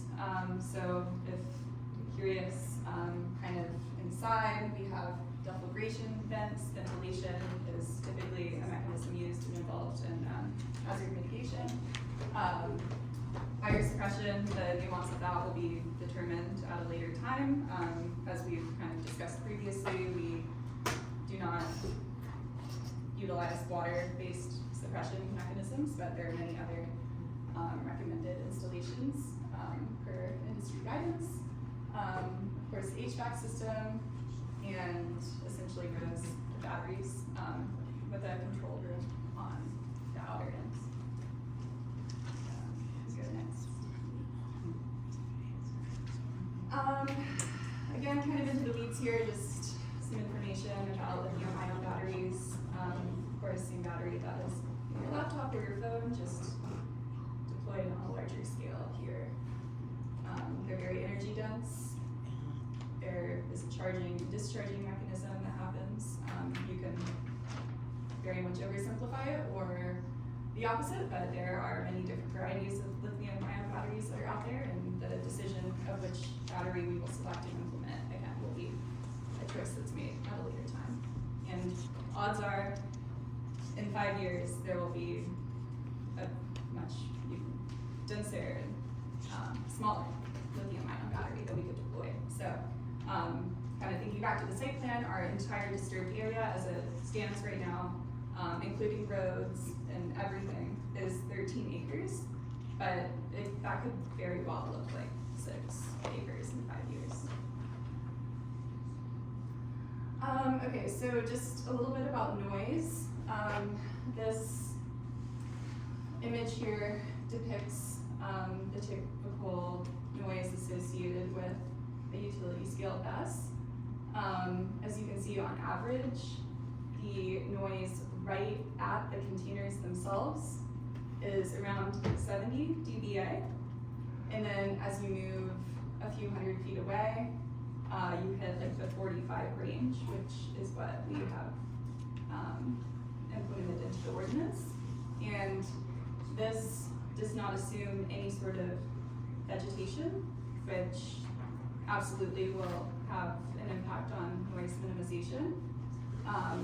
We plan to do a pretty robust noise study, standard practice for us, prior to the development and construction of the system, as well as after it is developed, to ensure compliance.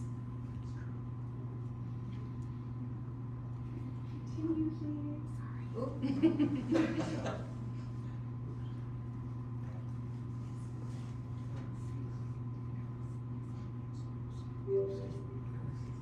Sorry, this is a Mac, I don't have a Mac, and I don't like Macs. You might be able to hit the space bar.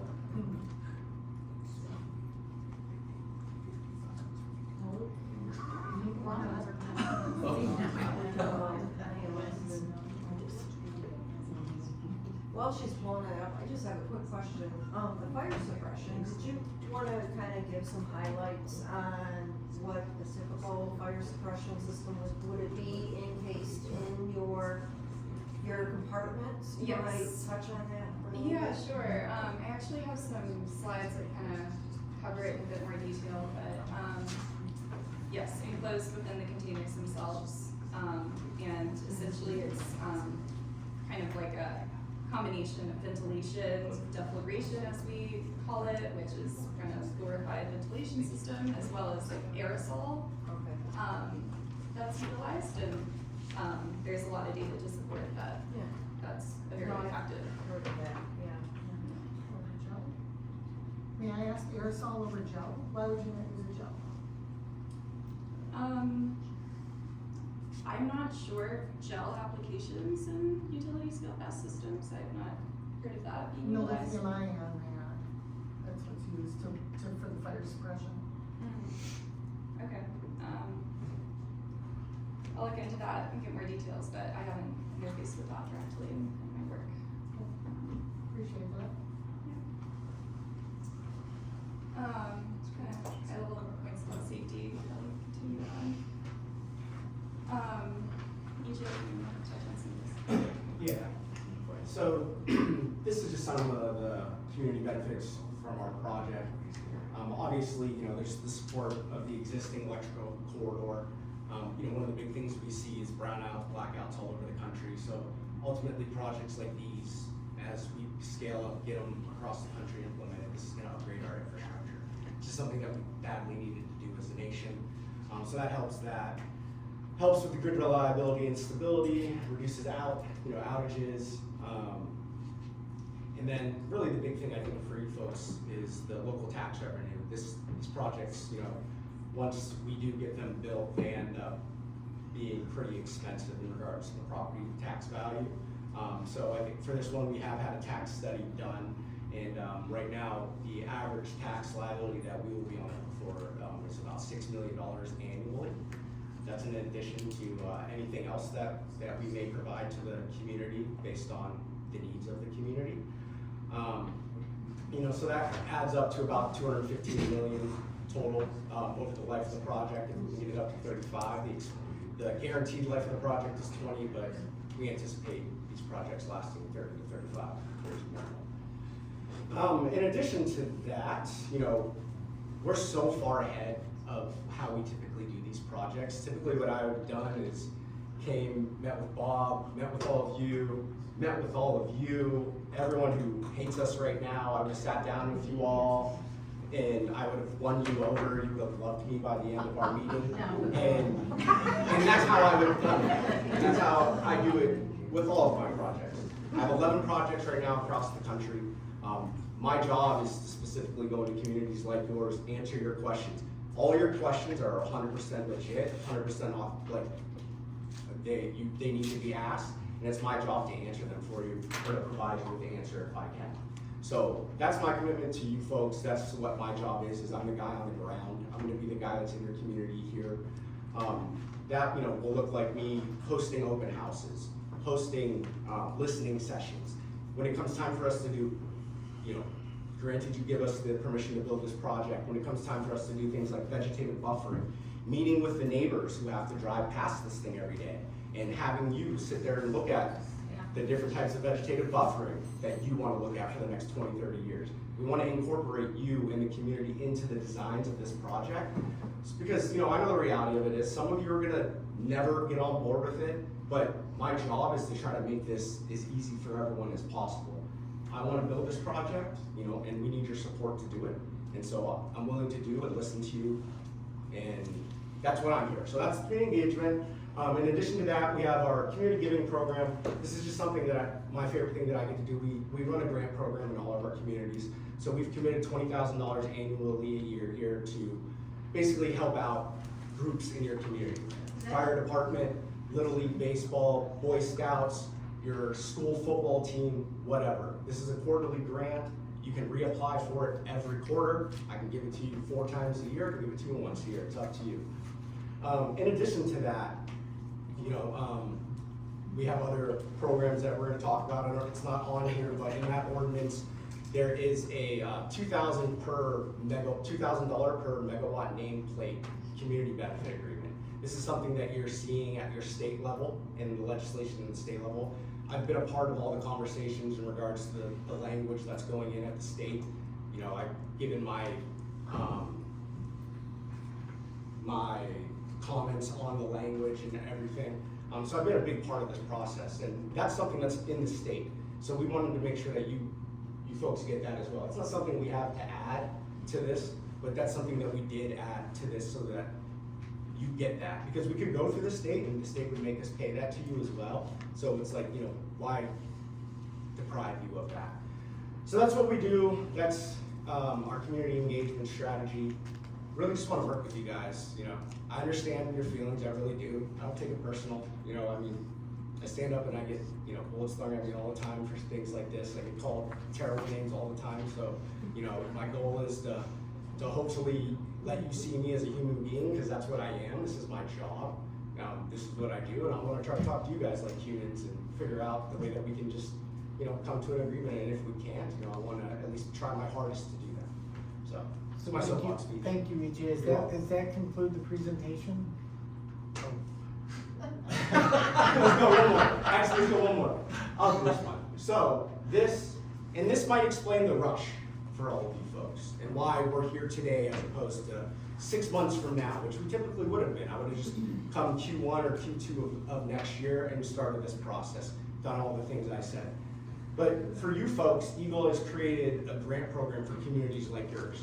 And if you guys pass an ordinance and permit our project by September 30th, you guys are gonna get an additional $1.5 million for your township on top of the tax dollars that we get, on top of the $600,000 that I had mentioned. So that's why we've been working with Bob to really try to make sure that you folks hit this deadline so that you can get this money. I'm working with another county, Van Buren County, Columbia Township specifically, to help them secure $1.5 million as well. We're going through the same exact process with you folks. Be more than happy to connect you with their local elected officials. I'm working with the MTA there, and then I also have another project up in Livingston Township in Otsego County, and they have county zoning and everything, so we have to work with the county on that, but they're doing the same exact A lot of us aren't process. even in that township though. Sorry, sir? A lot of us aren't even in that in this township, Groveland. We border it. We border it, it's right on top of us.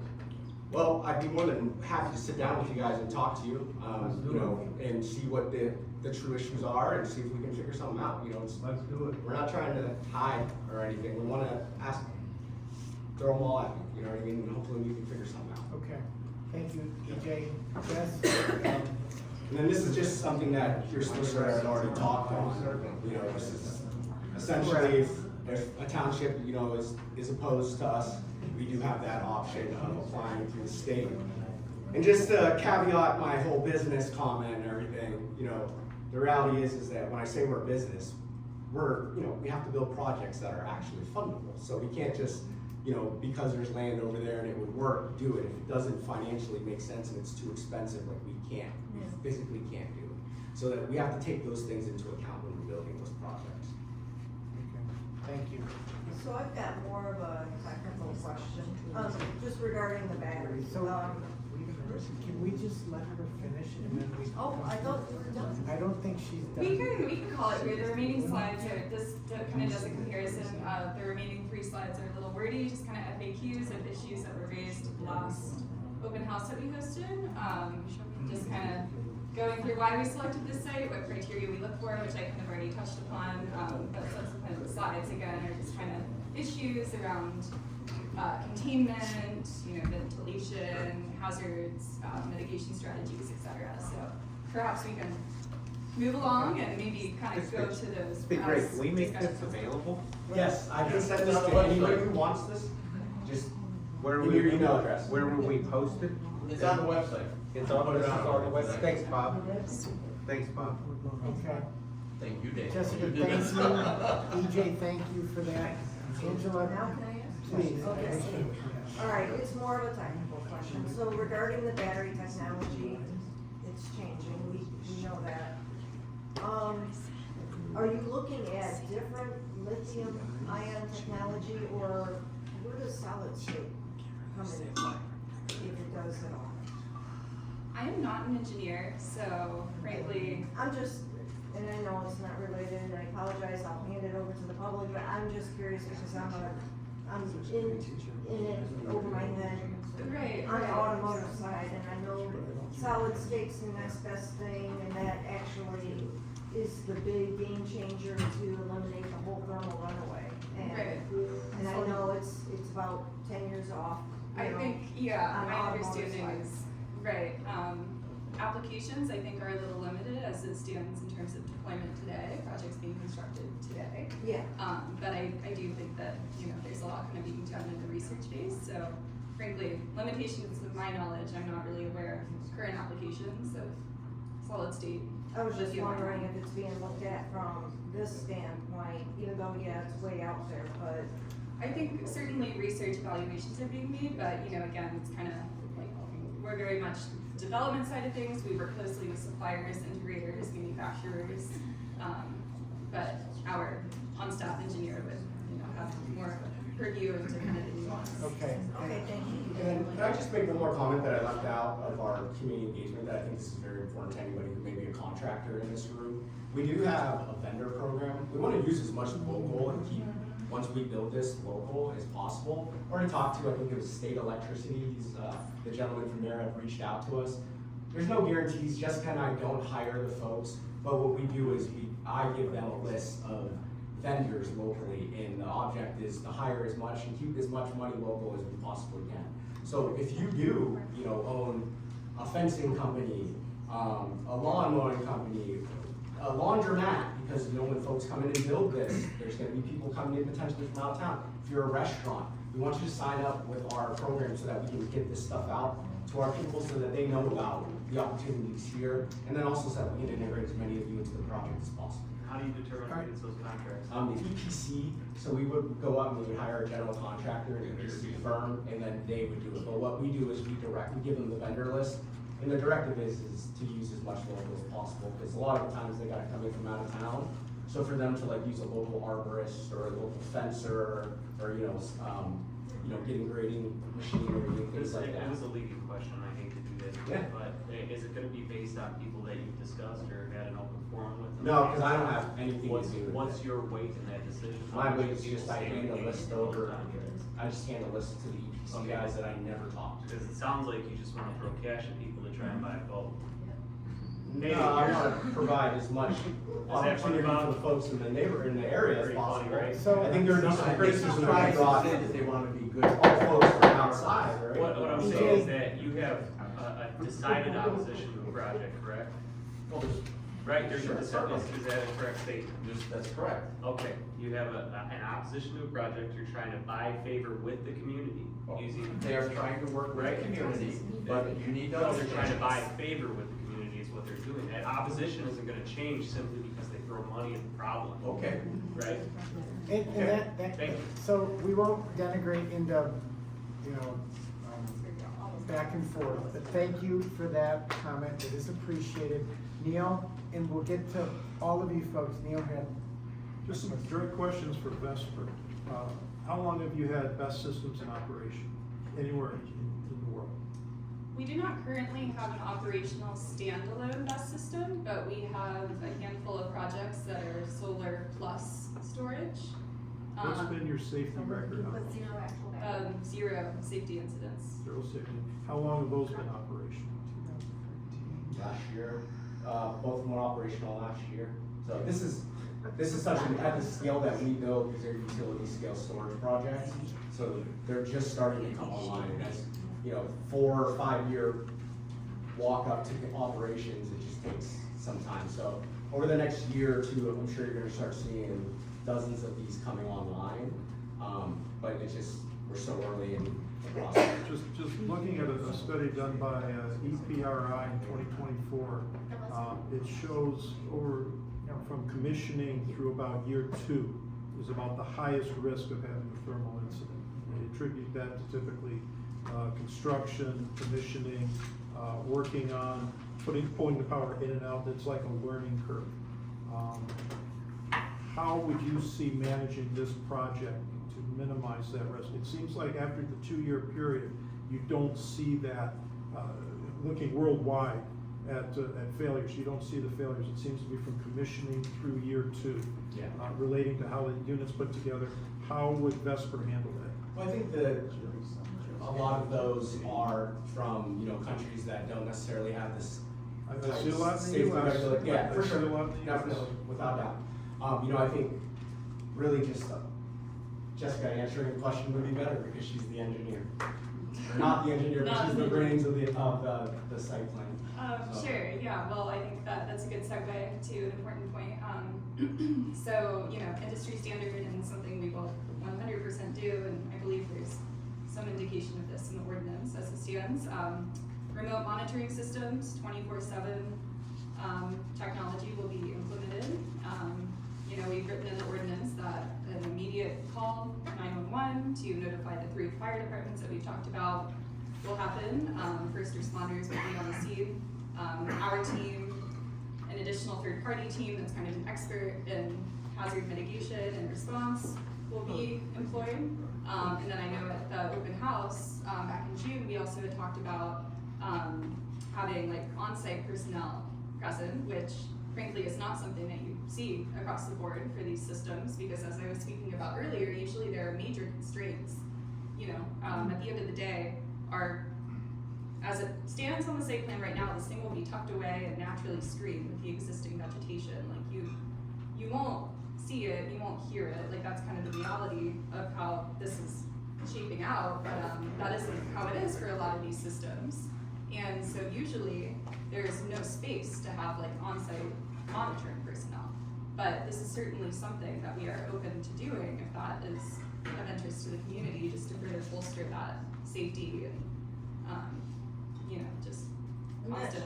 I'm not sure if you're answering this question. I think what Neil was getting at, correct me if I'm wrong, is what are you doing in the commissioning practice as well as you're putting the facility in and bringing it up to actually run? What measures are you putting in place? Because to his point, from commissioning to year 2 is when you see most of these thermal incidents that end up occurring. So what in your planning, as you're engineering, putting in the facility, setting up the battery systems, going through the commissioning process, are you doing to mitigate the risk of being a statistic in terms of basically getting through that year 2? Because what you talked about is fire response after the fact. What Neil was referring to is what are you doing proactively? Yeah, sure. Thanks for that clarification. So there are a lot of hazards, you know, to be candid, that are identifiable in terms of utility scale gas implementation, and I'm not trying to dance around the answer, but frankly, it's kind of another one of those things where the site-specific hazards are kind of to be determined, because we will do very robust, sophisticated sort of studies further down the line once we have more concrete data on what's the stormwater management system going to look like where exactly will be located, because that will directly impact what the plume will look like.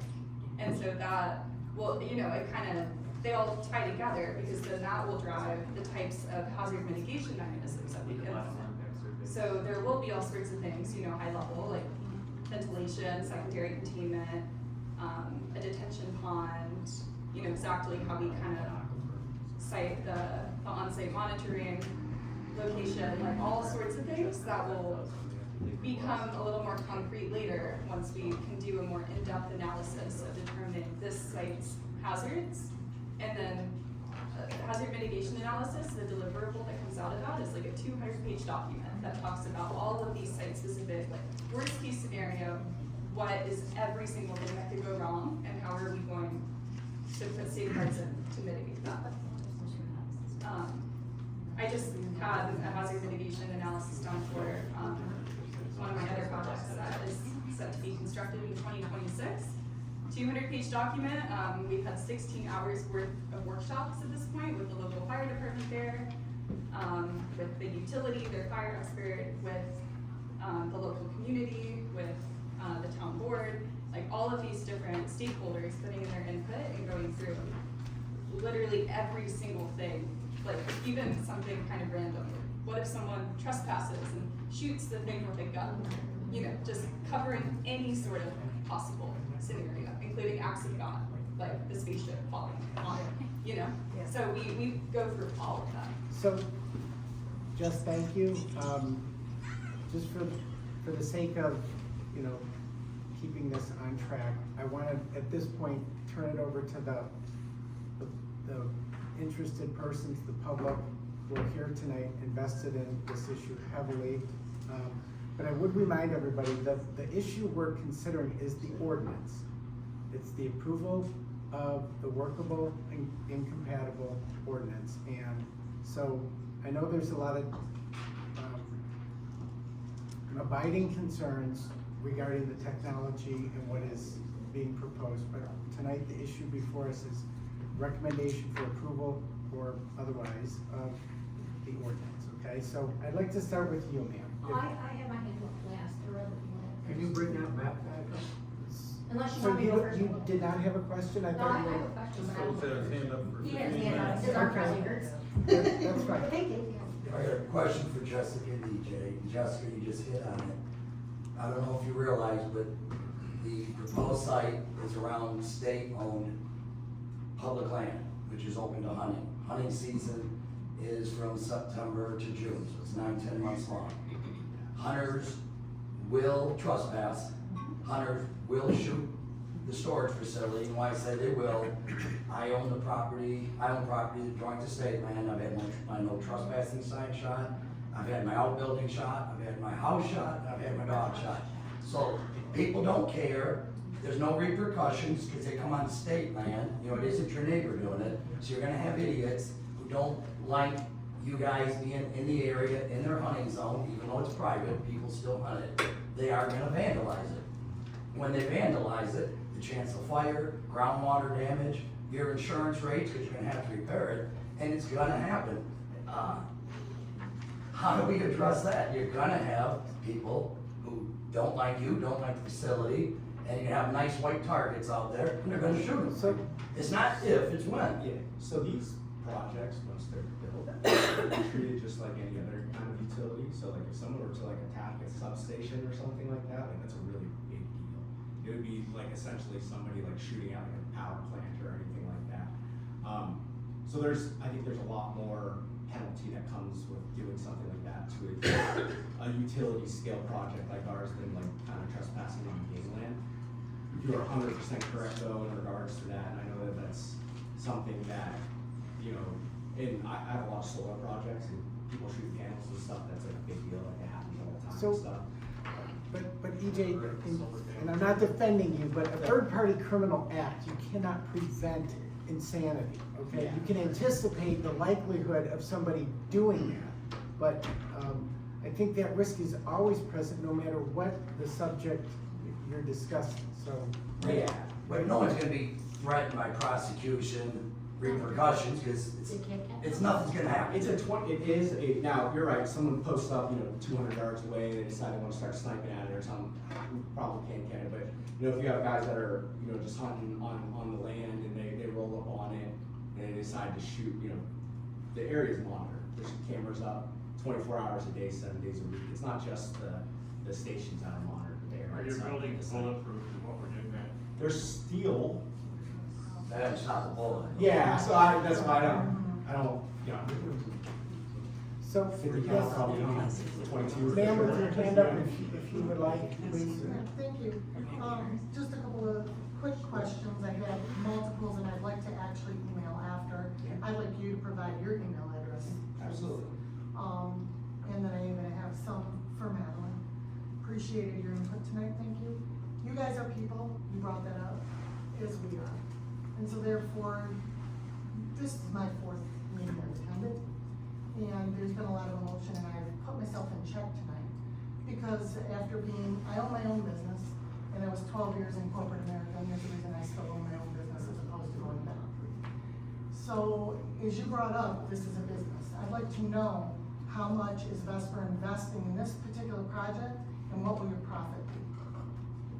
That's my first question. I do not have those numbers off the top of my head. I think those kind of need to be seen, since, again, a lot is TBD. So you don't have the answer for me today. So then the next question that I have piggybacks off of Angela's. My question goes to lithium ion are not going to continue to be the battery of choice down the road. You're talking 5 years out from now. So, and we know that our current government wants to have Michigan by 2030 be a green. And I happen to know that our neighbor's letter is on file. So my question is, will Vesper consider, because things are still in motion as you put it, will you consider a safer facility other than the lithium ion? And I am also gonna piggyback that with, if you're currently looking at lithium ion, are you looking at them being manufactured here in the US, in China, or the ones, for example, that are being done by Tesla over in Australia? Where are you looking to purchase from? So Vesper as a company has an ethos around sourcing domestically whenever possible. Sungrow is an integrator, manufacturer, supplier that is very prominent. They are, I believe they're headquartered in China, but they have a major US presence, increasingly producing domestically. And so that is the company that we're working with for a few of our projects that are being built now. But that is all to say, just to kind of give a data point for what's happening right now. But to your point, we can't predict the future. But if you do look into broader industry trends, there is an increase in domestic production in all types of renewable technology, including utility scale batteries, whether lithium ion or not. So, thank you. I don't want to show the inquiries in the room, but I just want to remind folks, again, the purpose is to focus on the elements of the ordinance.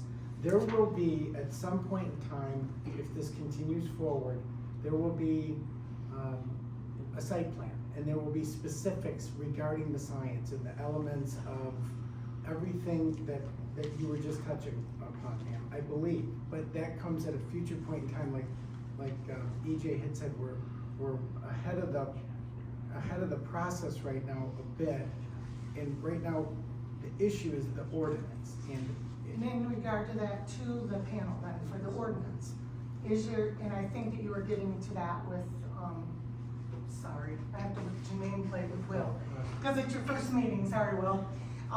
Anyways, the question then that I have is what you propose. Is this really lock, stock, and barrel ready for today if we aren't able to answer all of the questions that really do exist for us to ask? And I do appreciate the validity, and I'm sure the cost to the company and their time is valued for them to come here tonight. So there's a little part of me that says, God, if they come all the way from Texas and we can't even ask them our questions, then why were they here tonight? If we're just gonna focus only on the ordinance as it is as is. well, that's a tough question to answer. And I understand. I don't know about y'all, we could be here till midnight, I suppose. But I think those issues will be more ripe at another point in time. Just trying to focus on what's on tonight's agenda, and it's the why. Okay, sir, you in the back? Alright, so the proposed ordinance, if it doesn't go through, what's our process? What's the steps we take if this doesn't go through? Because I see a ton of advocacy for the proposal to move forward, but there's no advocacy for the alternative. So if this does move to the state level, what do we have as citizens, right, to do in this process? Where do we go from there? By the state. And how do we fight that? We can't. Why not? How can't we? It's the law. And what are we talking about changing here? Ordinances, right? Proposed ordinances? There have been changes and precedences in the law. So things do change. Call your state representative. Yes. So why is there not advocacy for that avenue here as well? No. That wasn't my question. Why is there not advocacy here for that alternative? You're providing advocacy to the primary, to this ordinance, correct? If this ordinance moves forward, when this ordinance moves forward, your hands are tied, you can't do anything. That's an incorrect statement. My hands aren't tied. Their hands aren't tied, your hands aren't tied. It'll just be in the hands of the state. Yes, And they're gonna right? jam it down your throat. And who elects those officials at the state level? All of us. And who do they work for? All of us. All of us. So you're telling me we don't have any sort of ability to affect change? It's an This election is the year. rhetoric I'm talking about, right? We wanna talk about ordinance. It's not November. about, it's not about election. It's not about electing anybody. And let's be clear, they're not gonna, and I know that Bob and I disagree on this, but based on the application process that the state's put together, assuming it goes through as it stands, the state's done a very good job in I'm actually impressed, and I was one of the ones that was the pessimist thinking, oh, the state's gonna just let everybody in, right? And I was impressed with the application process they put together in terms of the requirements and what was necessary for them to properly vet, including putting together a technical committee. So a committee of subject matter experts. So, to me, I'm not as afraid of letting it go to the state as maybe some other folks are, just because of how that application process was put together. And maybe that's why I push back a little bit on the ordinance a bit, because I don't wanna rush things. And again, I want to work with Vesper, I get it, but then at the end of the day, I want to make sure we have a subject matter expert here in the room with Madeline, and to be able to at least take a step back, entertain what she's recommending, and take another look at it. That's why, I guess I don't, and I know that there's deadlines in play with grant money and all that, but I guess the more I think about it, personally, I'm not rushed. And that's just where I stand. Thank you. Ma'am? First of all, I have one comment. When you mentioned about the money, I agree. It's like, okay, you have insurance on your family. Maybe your husband takes out $1 million policy on each kid or whatever, but a drunk driver kills your kid. Are you gonna care about that $1 million? And that's how these people feel about their houses. This money means nothing. The foliage around it to hide it means nothing if it's gonna catch on fire and burn their homes down. Now, the question I have in regard to the ordinance, and I copied this down from last time as word for word as I could. The state of Michigan has some current wording applying to this. Number one, there must be strong justification for use of undeveloped land. Two, you must have considered the alternatives, okay, and we've discussed that. Now, another section, number one, make sure of what the adjacent properties are. And in this case, it's wooded residential properties, very close. Number two, what is the impact on health and safety and that effect on the community? And that's what everybody here, we've all been hollering about because we are concerned. And the third is hazard mitigation, which that's another thing we've been talking about.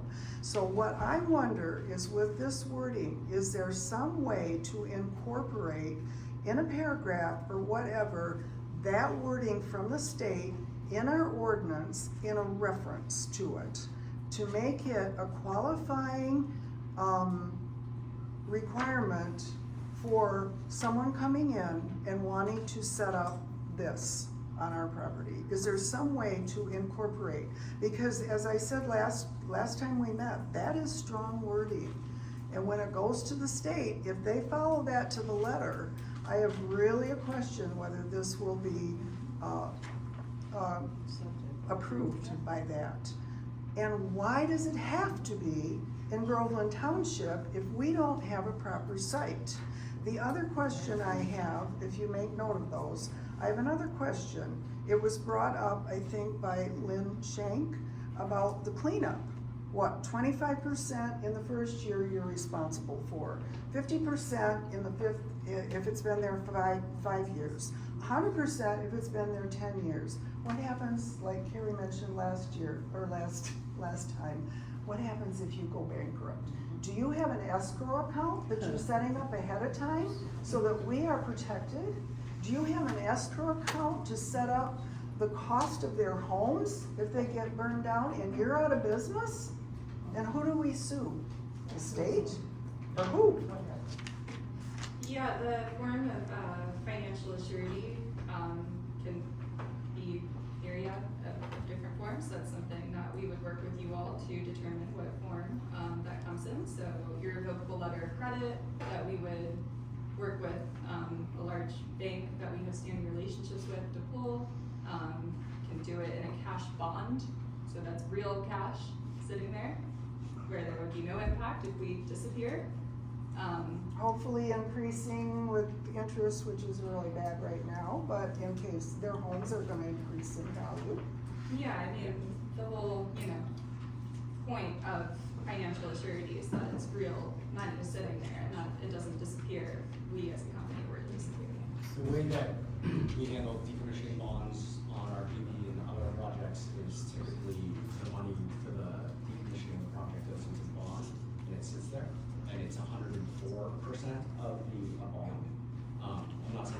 this is, but that's how some of our projects go. Like Jessica said, there's different avenues, whatever you folks decide to do. But the bond essentially assures that if you do go belly up, that money's already, it's in there before construction, you know, so you have that guarantee that if something terrible were to happen, everybody's taken care of financially at least. I think we got that baked into the ordinance, because I thought that we adopted similar language that was in the application process, if I remember right. So, yes, sorry. A quick question. I know this is a special use ordinance. Can any language be written into the ordinance to reflect these concerns? One big word sticks out to me is remediation. And remediation is usually a word that happens after the fact. And I know it's new technology. We want to make sure that our property, everything's, you know, interests are protected as much as we can. And I'm sorry. Yes, this was like jammed down our throats by 20 representatives in Michigan State that don't even live around here. And sorry, dude, the deal's done. So we have to keep an eye on these folks from now going forward. You know, we gotta be the police to make sure they do their job. So I think you misunderstood my issue. Yeah, understood. So that's my concern, is making sure we get enough language introduced into the special ordinance. And if you could flip to maybe just slide 7, if you could, please, that'd be great. And that word, you know, remediation and mitigation in my world, these are big words. And I'll tell you why. In this site map, and thank you for sharing this, we've been asking for this for a long, long time. We just got it. Yeah, this is good. So, some of us live south of this proposed, plan, and it's not reflected on the site plan. So, from a topography standpoint, I want some assurance that you put in some kind of protective barrier in case there's a fire, no matter what battery chemistry comes out between now and the next 300 years, to protect us, protect our wetlands. I'm on 12 acres of ponds. My neighbors are on the site next door to you, the trust. Michigan Trust. There's a Michigan trust that protects all the wetlands. I want to make sure, in case there's a thermal event, this site in language somewhere, like I said, I know you're talking about the site plan prep right now, recognizes if there's a thermal event, act of God, that if water, anything is put onto this is contained, totally contained, and then a secondary containment pit to take some of that runoff, so it doesn't contaminate, you know. You know what I mean. Anyways, that's all I'm looking for. So, going back to, is language, could that language be introduced? I mean, I don't know. I'm just throwing it out there. These are all hard to say. Yeah, but I'm trying to look at, I don't want like after the fact, after, you know, the proverbial hits the fan. We want some assurance that it's recognized in the site plan that all these ideas, maybe that I'm throwing out, are recognized. I want this in writing somewhere, so that's all I have. And thanks for sharing this, guys. The And meetings sir, are good, thank you. I could be wrong, but Madeline, Yeah. I think that's one of the items that she touched upon Yeah. in her writing to the township. And that's why this is a difficult issue when the subject matter expert has feedback that's made known hours before the meeting, okay? Yes, ma'am. I just want to ask this question so it's on record. So recently I discovered that, and I think it's called Beaver Township or something, Texas, you guys got called out for sending hush money out mail and offering contracts to landowners and citizens to keep it positive and pay you in increments. Get paid anyone in the township or in the surrounding areas? Yeah, that's not accurate. It's in the news, it's all over. The farmers, how's this? No, the farmers publisher that you sent them, I've seen the documents, so. Yeah, so, this isn't a secret or gotcha or anything like that. These are called good neighbor agreements. This is what I said, I wanna talk to all of the neighbors of this project. People call it hush money, they call it bribes, they can call it whatever they want, but the reality is that this is a way for us to sit down and hear face to face what your issues are. put them into a legal document and try to address them. Take Some- notes? Sometimes, I'm sorry. Did you take notes? Sometimes it's money, sometimes it's screening, sometimes it's setbacks. I've had good neighbor agreements where people just want us to come out, walk the property with them, and promise us that we'll build X amount of feet away from their property line. So these good neighbor agreements are whatever you want them to be. That's what they are. It's a standard industry practice. This isn't, you don't have to accept But they them. Nobody has to accept them. We don't force them on anybody. This is not an eminent domain situation. The reality is, you know, there would be criticism if we didn't come and talk to the neighbors and try to address your concerns. And now there's criticism when we do talk to the neighbors and try to address their concerns. So sometimes, you know, folks just really aren't happy no matter what, the situation is. Yeah, There's a big it's in our difference in the backyard. story in the fact that you didn't talk to these farmers first, you just sent them the documents. That's not true. Well, you wanna talk to the farmers, well, it's all published. Folks, you know, I'm not here to argue or anything. The fact of the matter is my name's spelled like wrong 3 times in that article that she's referencing, by the way. You know, so I just want to point that out.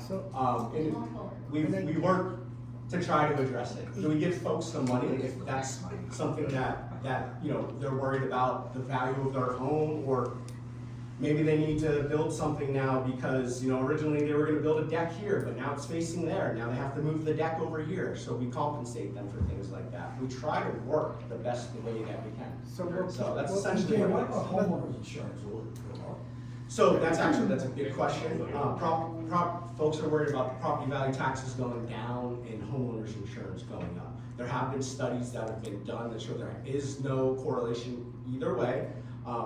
It's not scientific, but there's been some cases where it shows that the property values actually surrounding these projects go up a little because of the potential for future development down the road.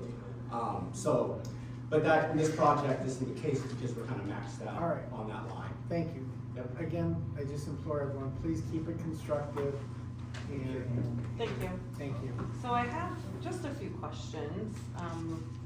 We found a few articles, we being a handful of us that live, you know, together. I sort of thought I would speak on a few things just to eliminate a bunch of people talking for time's sake. We did find an article on a 250 megawatt facility in California that caught on fire, burned for 5 days, and people did have to evacuate their homes. My concern is, you know, with it burning and with all that toxic gas and fumes going in the air, this actually comes directly off FEMA's website, so I'll read it to you. Lithium battery fires release toxic gases such as carbon monoxide, hydrogen fluoride, hydrogen cyanide, hydrogen chloride, and sulfur dioxide. Studies have shown that exposure to these chemicals can lead to an increased risk of health issues, including respiratory problems and skin irritation. Control and prevention exposures of 50 to 100 ppm of sulfur dioxide may be tolerated for more than 30 to 60 minutes, but higher or longer exposures can cause death from airway obstruction. Hydrogen fluoride is lighter than air and would disperse when released. A cloud of vapor and aerosol that is heavier than air may be formed. So my question is then, you know, and I guess I wasn't aware that Vesper was such a young company. So this is the first standalone and largest kilowatt system. Anywhere. Anywhere, right? So, no, I thought that's what you just said. No, this is our only stand, This this is our first That's what I meant. standalone. Yours. Not, there's other. No, I In the get state that. of Michigan, but we That's have. what I'm saying, Vesper is Vesper. that young of a company, this would be your largest standalone BESS. You have about 700 online today, active, right, in a couple sites. You don't have anything 300 for battery storage online today, correct? Correct, yeah. That's Right, correct. so this is, she said, this is the biggest Yep, one. yeah. You have a couple online that add up to about 700 megawatts today. So it is, you are a young company. Absolutely. You were a land acquisition company that kind of like, we're getting the land and stuff, and now we've moved into jumping to a piece of the pie on this too. So you are a young company, and as she said, you don't have anything this size out there. So you don't, so with that, you don't really have any experience as far as what would happen if it catches on fire? Yeah, I wouldn't necessarily say that in regards to, you know, a lot of our staff, they might not have developed projects for Vesper, but they have developed these projects for other companies. Jessica, you come from a wind background, right? I believe, so like, you know, so you're 100% right, we are a younger company, we started out as Lend Lease, they originally, I don't know if you folks have ever heard of them or not. They kind of saw the business model and how renewables was working and got some investment capital from some private investment firms, and now we're Vesper Energy. And So in the event that that happens, and there's a high school within 2 miles. Yeah. I mean, direct, I think we looked at that at the last meeting. What's the evacuation plan? And that's, we would have, you know, once everything came to, we would meet with the fire chief and the planning commission, would fire. So you don't have one? We don't have one for the site, 'cause it's not built, we can't just give you a generic safety plan if we don't have. What one. was your one for your next smallest, your next largest site? I can provide safety plans for our other projects that are complete, if that would make, if you'd like to look at that to see what they look That's like. kind of baked into the emergency response plan that Madeline was speaking to earlier, and that's something that, I have a project, it's a little bit smaller, 250 megawatts, slated to be constructed end of next year, and we just finalized the emergency response plan, because it needs to be close to the phase of construction. So what was it? It's like a 60-page document with a ton of procedures, with What 6 was different on the parties. pages? So give us 5 bullet points on it. Do people evacuate their homes? Do they? Yeah, you know, within X what's the number of mileage? miles away. What's the mileage on a 250 kilowatt? So that depends on the technology that's being implemented. So for that specific battery, due to the type of thermal runaway event that specific battery, not the battery that we would be using here realistically, that would create a plume of, I don't recall exactly what the calculation was, but I believe that led to something like within, you know, a quarter mile away is kind of what triggers it. So if I, can I? But again, that's not gonna be applicable to this project. It's very much a site-specific sort of exercise. Like, perhaps there are broad guidelines that you could try to apply, but I think that that's kind of the losing point, because. Is it not specific to the different type of battery? Yeah, and different environmental conditions, you know, this being kind of a wooded area. Well, could it be the opposite though? It's a wooded environment, what if the trees all What catch on type of fire? battery are you discussing? It's a Sungrow Cattle 2 lithium ion battery. So, What's the major difference in components? Between, Those two types of batteries. what, 2 types of batteries? The one you were discussing that you said was only a quarter mile, right? Not Yeah. including wind travel and all that stuff, and interference with trees, things like that, how far it would carry, right? So- Groundwater, aquifers, things that it could potentially affect. So- Sir, if I may just interject, again, to reiterate, this is something that Madeline has touched upon in her writing. And I would point to, with regard to your concern regarding a plume and toxic clouds, there is something called a toxic and flammable gas plume dispersion analysis that can be incorporated into a community risk assessment, which is part of the fire response plan, correct? I don't know what is part of what, but yes. But You to the could- risk she's identified, They've offered to do one. We will do a plume analysis, standard practice. okay, and that's layman's term for what I described from the best guide that you authored is a plume analysis. And I did have one other question, it's actually kind of regarding the ordinance and you guys as well, as far as lighting. I don't, there's nothing on here as far as lighting, right? And Well, it says- something I looked in, you know, I don't claim to just read Google and all of a sudden know everything, but, you know, there were quite a few, articles that people had written about just how bright it is, the lights. Can you shed some light on that? You mean like the exterior of the system? I mean like security or It's like is the it whole like project. church security? I'm assuming it's lit up 24/7. Yeah, I really, that is not a topic that I've run down. So I think that's would be a major concern if you're trying to sleep and you got a spotlight shining in your room.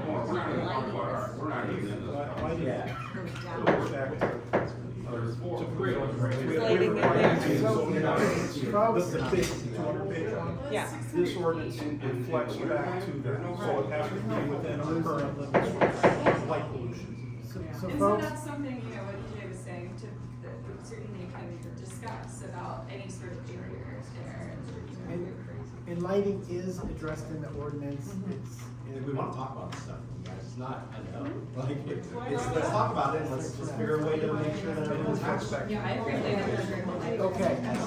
I'm here So- available after. All right, ma'am, go right ahead, please. So I'm definitely on ordinance, and I'm actually in support of or suggesting. I'm Judith Cox, I'm not from this community, I attend the city of Pontiac City Council meetings, I'm the health champion for the Pontiac Regional Chamber.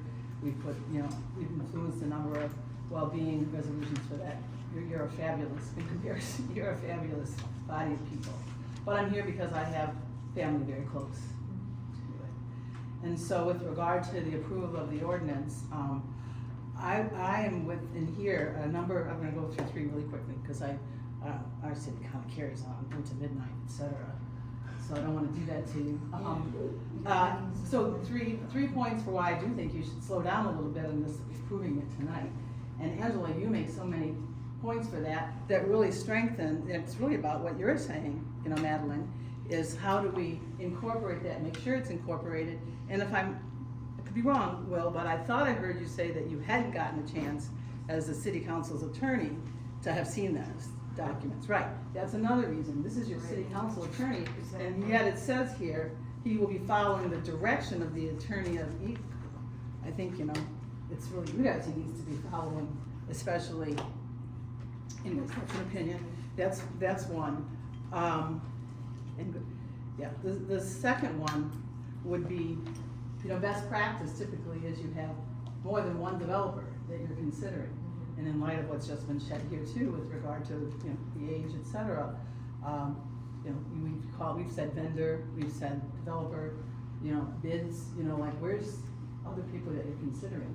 And that's gonna take more time, to do that. Well, the thing is what it is it's private land that they are leasing from the owner, Got it. right? So it's a Okay. lease to buy. That's so why I understood who's right. been buying up land, okay. So that's a new point. And then finally, it's not, why are you, considering this? I saw the benefits financially, but why are you considering this? There's a deadline, September 30th, I think there was 1.5 million that was attached to this. Are your constituents all wanting that 1.5 million? That might be something to take a look at, because some points were made, like what's money, if they have some other thoughts about that, and is there, time to check that out, because I also know the state moves deadlines when they don't have enough applicants, and this is, as we all know, brand new first move, and given what Bob has said, if this goes back to the state and you guys keep your hands clean, the state has to follow what you were pointing out, that Bob's saying, hey, there's no place else, and the state's saying, but you can't do it there. So, it goes back to the state. So I think there's some time, that needs to be created before you pass this ordinance. And if I could just address that point, and I'm reading from PA 233, this is section 225, and it speaks to the location. And this is what the MPSC would be considering. It reads, if the proposed site of the energy facility is undeveloped land, a description of feasible alternatives developed by locations, including but not limited to vacant industrial property and brownfields, and an explanation of why they were not chosen. So that would be the discussion that's had with the state officials, not the township.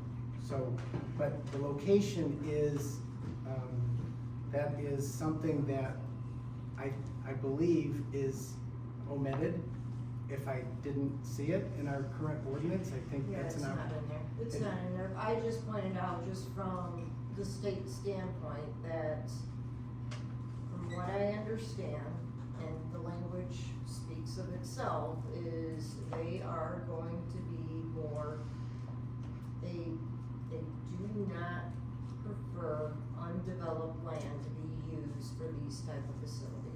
They want to be able to use brownfields, vacant industrial lots, things of that nature, and that's why, for the most part, they've been more in the urban areas. Because you have accessibility of those. So all I'm doing is pointing it out in terms of what is in the application process, as well as 233. Now, whether we entertain, we put that in the ordinance, again, that kind of gets back to, I think we're moving a little too fast. That we need to. So are you in the back? Yeah, and that's kind of what, I'm kind of piggybacking on what Angela was just saying, and what my question is for Will over there is, and are you guys gonna be back at the same location before 2030 when Michigan becomes a clean state? That the ordinance that's being written up is gonna have to be rewritten because the new technology that's gonna be coming in 5 years versus, what, 16 years, whatever. I mean, it's just a big old can of worms. In my Yeah, it's opinion, a- anyway, that you're gonna have to be writing a whole new ordinance for new technology. Because if they wanna come in and do upgrades, we're gonna have to come back Or- in here, and then we're gonna start all over in terms of this, because this WIO, this workable and compatible ordinance, is special for this Oh, this only, and that's it, it boxes it in. But to become a green state, you're gonna need more of these systems in more areas. Groveland Township, Flint, Grand Lane, where? Eventually, it will, again, this is Angela's opinion, I'm not representing anything here, but Angela's opinion is, if this truly has legs and takes off in terms of the green initiative, I think at the end of the day, municipalities, townships will end up coming up with an evergreen ordinance that covers it in general. I think that will be, at the end of the day, what municipalities end up landing on in the future. And as an attorney for Will over there, and for you guys, this ordinance will take precedence and become a blueprint for other cities and states and townships, or It could, cities and it could townships. serve as an ordinance, absolutely. So thank you. So, I think that's what Pontiac was saying, slow down a little bit. Understood, thank you. Jim Christopher, I invite you to make your. So, just a question for the board. We're here tonight partially because we're time constrained to see that we have options to work as a partner with Vesper. In the absence of that, it defaults to the state, and we would lose the opportunity perhaps to work in concert and, for example, get considerations on decibel levels, height of buildings, light trespass, things like that. So my first question is, am I correct in that assumption? When it comes to setbacks and noise levels, yes, you're correct in that assumption based on what the state has put together from a PA 233 standpoint. However, I do not understand why it may not have to wait another month, right? I don't understand how we can't try to work this out. We're gonna You know explore what I'm that, saying? we're gonna explore Yeah. that in a bit, but I wanna get.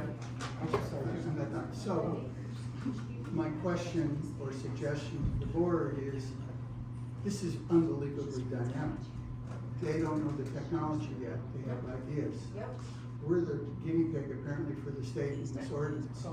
If we have to adopt an ordinance, it's still dynamic, we change our ordinances all the time. If we need to do this to be somewhat proactive, or maybe even prophylactic, if that's the proper word in this, then I suggest we adopt an ordinance now and allow with Vesper public forums and see how we have to augment this if there are due dates to protect that.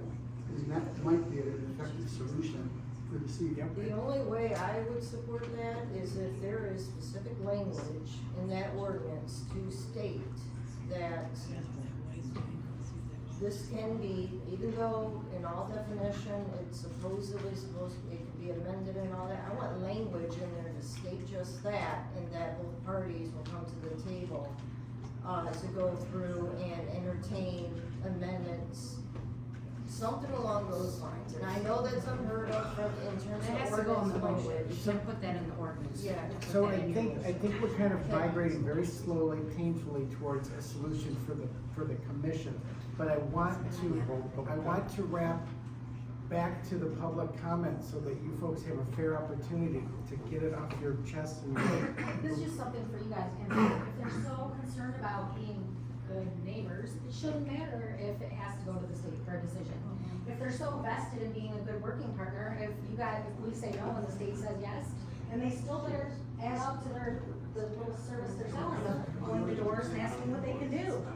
But you do understand, and thank you, but the distinction that I think is being overlooked there is that we can somewhat dictate, you know, in a cooperative manner, the terms and conditions of the agreement.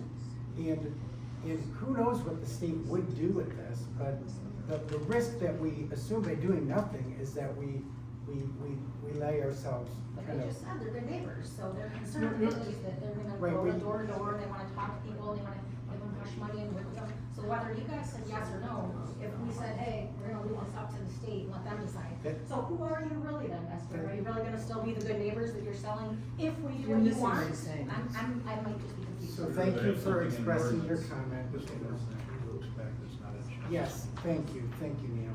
Yeah, I have friends in the thumb,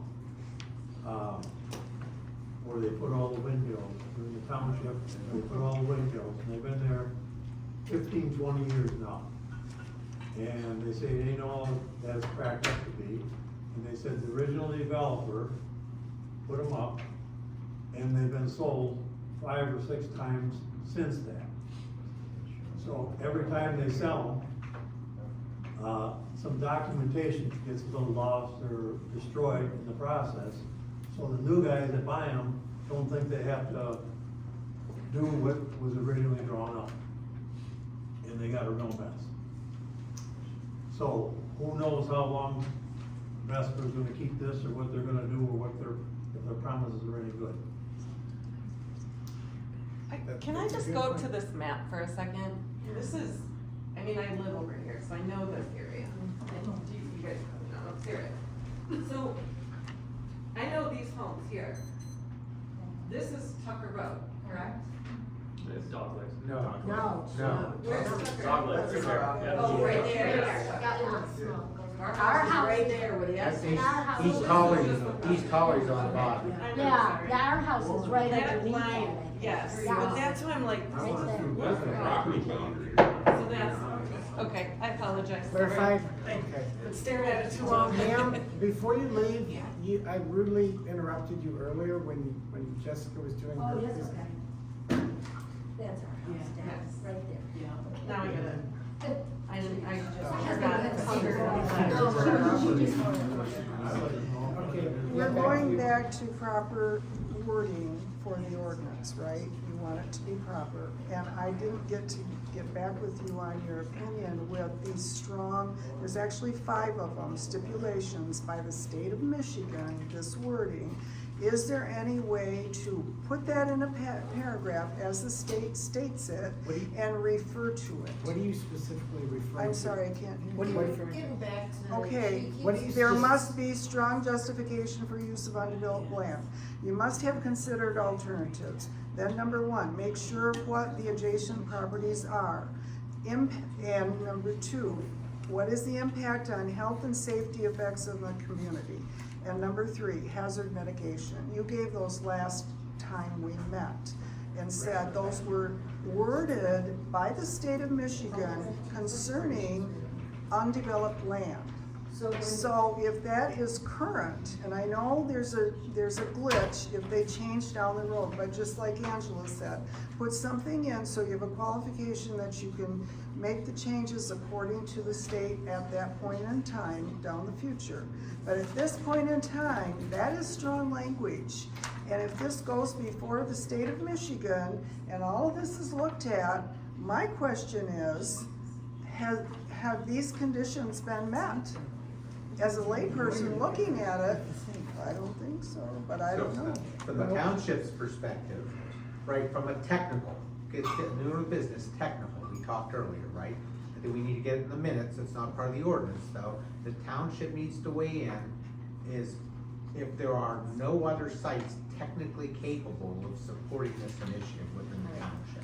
We should get that in the minutes, and if we say the township, and Bob, and we say there's no other site, For sure. not business case related, but the township needs to go on record as saying, nope, there's no other brownfield sites technically capable within Groveland. And I think we need to get that in the minutes and be clear about it. And if we come back and say there's just technically, this is just physically impossible to do, then we're just wasting the air, But I think we do need to come back and say, and be specific on, does it meet that requirement she's talking about? Yeah. Is there a site that's technically capable, an alternative site within Groveland Township?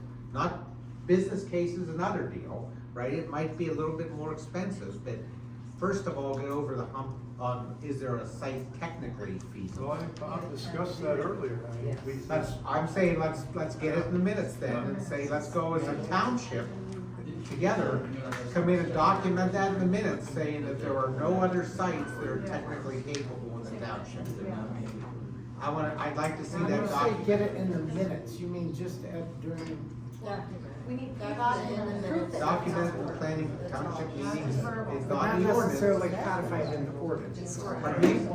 But not necessarily incorporate that into the No, ordinance. I said not in the ordinance, but in the minutes, make sure we document that the township concurs that there's technically no other site available. Now I understand. Okay, Yeah. thank you. Madeline? May I make a suggestion in direct response to this? The law requires the applicant, if applying to the MPSC, to provide an explanation which sites have been studied and why that particular one was chosen. It does not mean that the MPSC denies the permit.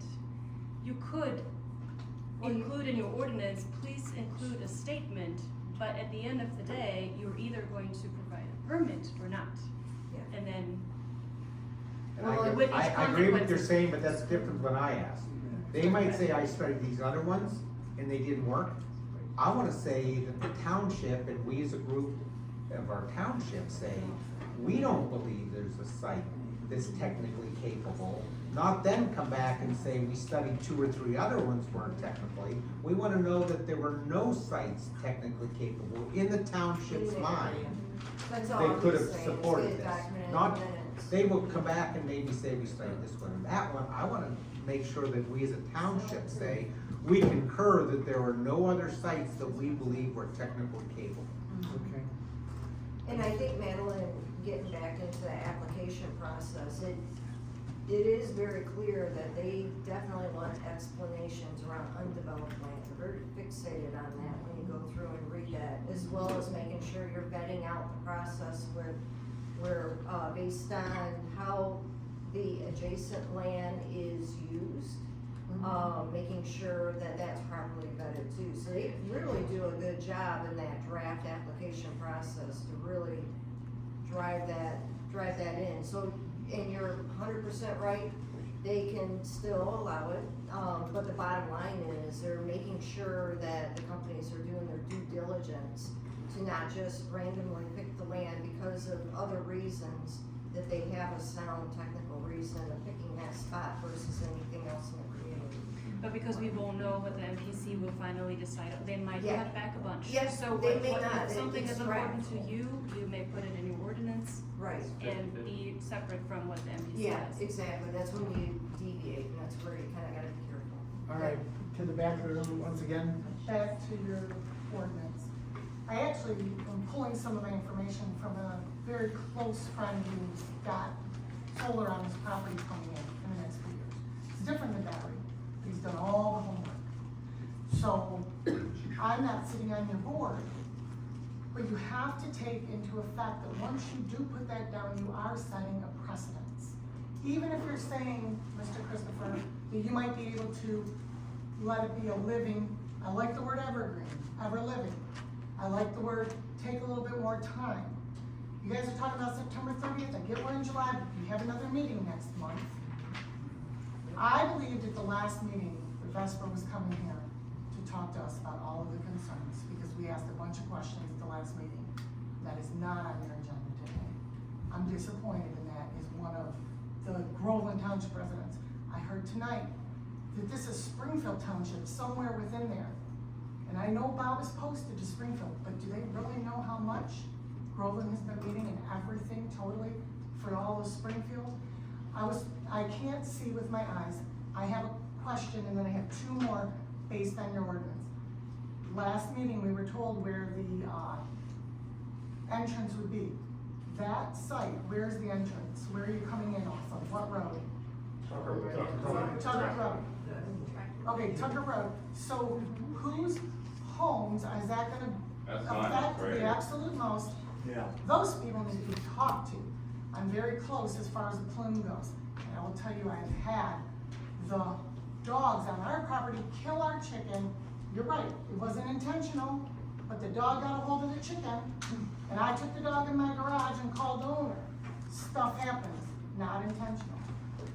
I would like to see within the ordinance that the Groveland Township is considering to adopt, that you would require the Vesper will restore that property to its original, whether it takes 25 or 30 years, they will restore to original. That is on my friends. So I don't care when they go ditch those batteries that are gonna ooze out eventually. Everybody's read about, it's a lithium ion battery, y'all. Samsung, they caught on fire on the airplanes. Yes, they've come a long way. Technology's always changing. Nobody said anything about the sodium battery tonight. 25 years restored. However, and then all that garbage cleared. If they're not being honest that they're not gonna try to tie in more, because I also heard technology's always changing out of Jessica's mouth. So what are we gonna go from? Well, I heard 300, I heard 600. I don't know that we fully are aware of exactly what, and you guys are writing a precedence right now, like you said, it's on the ordinance. Now let's take it one more step. Who has done all of the, before you guys go and invest in this is for Vesper as well. Who has actually done all of the work on it and spent the money that it's going to take to verify that the Holly High School and Holly Township is gonna be safe?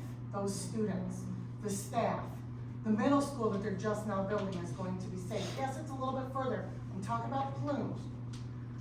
Yes, all the water and everything else. All of that's gotta be done first. That should be in the ordinance. Who's gonna pay for that to be done first before it's allowed to come on site? In conclusion, who's gonna check the environmental prior to that might be killed just from the building? My question to you, Madeline, is I don't know if you know Tamara Smith, U.S. Fish and Wildlife, MSU has got currently over $57 million that they've invested. It's on Bridge, sorry, it's in my notes. bridgemichigan.org, thank you. Michigan State University right now, they're hesitant to release the location, but it's close, it's in Springfield Township. There's a skipperling butterfly that only here in Canada it exists anymore, and there's fewer than 300, and they are repopulating it here in Springfield Township. They have to keep the fens alive. Has anybody researched that yet to make sure that the skipperling, and there's two more, hold on. There's also the, let me find my notes, sorry, I had this ready earlier. And adjacent with the skipperling butterfly, and you can talk to Mike Lossy, he's the township manager of Springfield. He's the one working on this project. They're hesitant to disclose the location of the fen for the endangered Massasauga and the Blandings turtle, as well as the skipperling. I would double check into that, whose money is gonna go to make sure that when they build this, all of that $50-some million that MSC's putting into that is still gonna be okay. There's wetlands back I know. That's the question. I can answer this. Do it. Yeah, we would pay for all that stuff, and all of that would be taken care of prior to construction. We do all those, mat harvesting studies, everything. I have a project in eastern Pennsylvania, Bradford County, that has been on hold for the last 9 months as we conducted a northern harrier study. There was a northern harrier sighted in a field where we're proposing to build our project. And so that brought the Fish and Wildlife in, and they spent the last 6 months studying and just observing this field to ensure that we're not encroaching on their habitat or anything. And luckily we were not. It was just a flyby because they didn't identify any nests or see any other. But if there had been, we would have had to work with Fish and Game and Wildlife to put up a restraint or some sort of mitigation to ensure that we aren't disturbing the wildlife. Okay, thank you. And in addition to, the wild, the butterflies and everything, a lot of our sites, are pollinator friendly. We build pollen, use that kind of mix for our own and everything like that. Okay, sir, your name? Yeah, Red?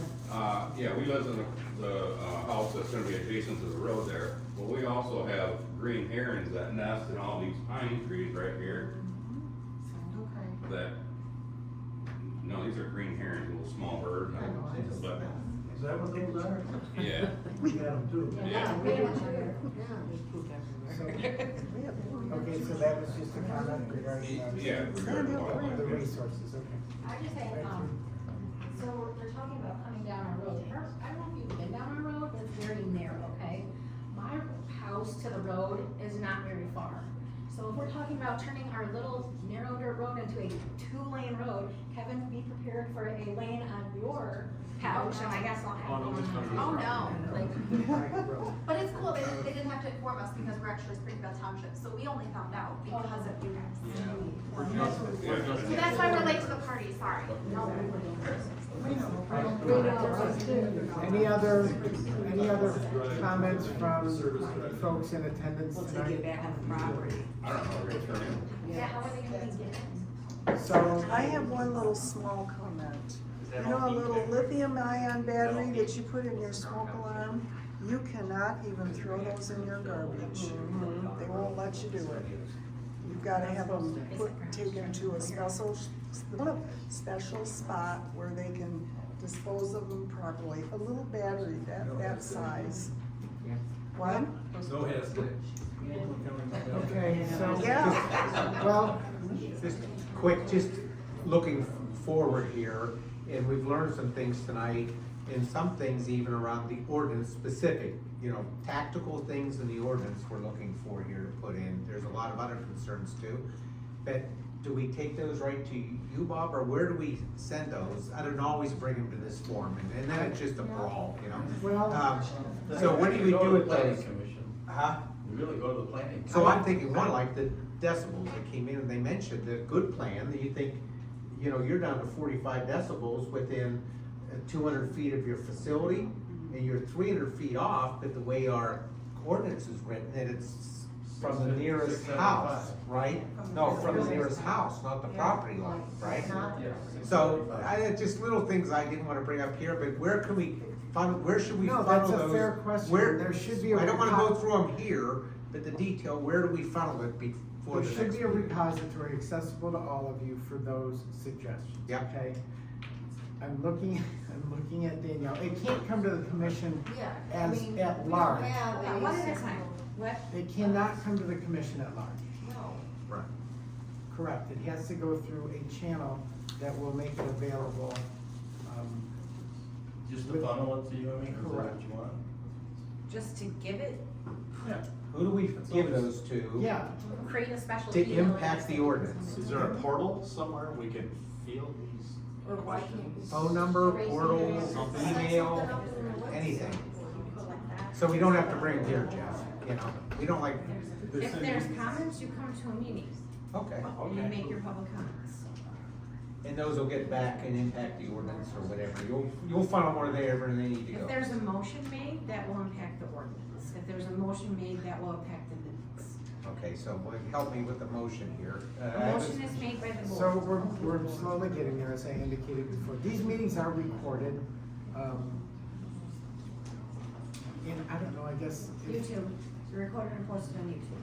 There you go. But they are available to us also. So I'm making notes about the recommendations you folks are I making. mean, if those details need to come here, I'm okay with that, we can stay, but I know it's frustrating for everybody here so long. We'd like to work behind the scenes with whoever's working the details to get those in, maybe to bring them back. Cause I know you've done a lot of great work already to refine this So ordinance. here, okay, Into that special language I mentioned. correct. Well, it's Yeah, there. awesome. And that's where I viscerally feel like there should be Or a separate receptacle, meeting. some repository to gather Give us those an email, suggestions. something. Yeah, I don't understand why something can't be set up on the website, Is like it- a is it blog untenable to do or that? a central. Who's gonna track it? Who's gonna meet What it? if, do we have a Dropbox? The Dropbox right out of Bob's office. Just put it something. That's a great idea. Let's go old school on this, okay? If you have a suggestion that you want to be considered, Any specific to the ordinance, right? correct, it's specific to the ordinance, do it in writing and bring it here. Because what we are going to do tonight, I don't know, I guess I'm gonna. We can bring it, is there someone we can send it to ahead of time? You need Just proof to that you do sent a it. general clearing of some of these ideas, or no? I mean, So wait. We're not full-time, that's the Yeah. problem. We all got full-time jobs Yeah. at home, so Okay. it's one of those deals where it's like, we're trying our best to Okay, gather okay, as I'm much just trying to as get it out of here, you know? It's simple. More of a working force. If you have a suggestion, bring it in writing to the township office here, put it in, you said there was a Dropbox? Right. Those would be. office. Huh? Correct. Okay, Okay. great, thanks. I just got one very quick question for y'all. Yes. Has anything ever been signed on the bottom line from you guys with regard to this? Is No. there any kind of a, or is it just still in planning stages? Yes, yes, well, yeah. Are we allowed to take, like, I don't know, I've never been part of, I hate the government, not you guys, but just in general. Are we allowed to take, like, so that you know how we feel in the room, a citizen vote to say whether we like need to approve or deny it, show of hands? So you can like see what our, naturally you know who some of our opinions are. But can we, by show of hands, show like, we don't care if we don't get the 1.5 million?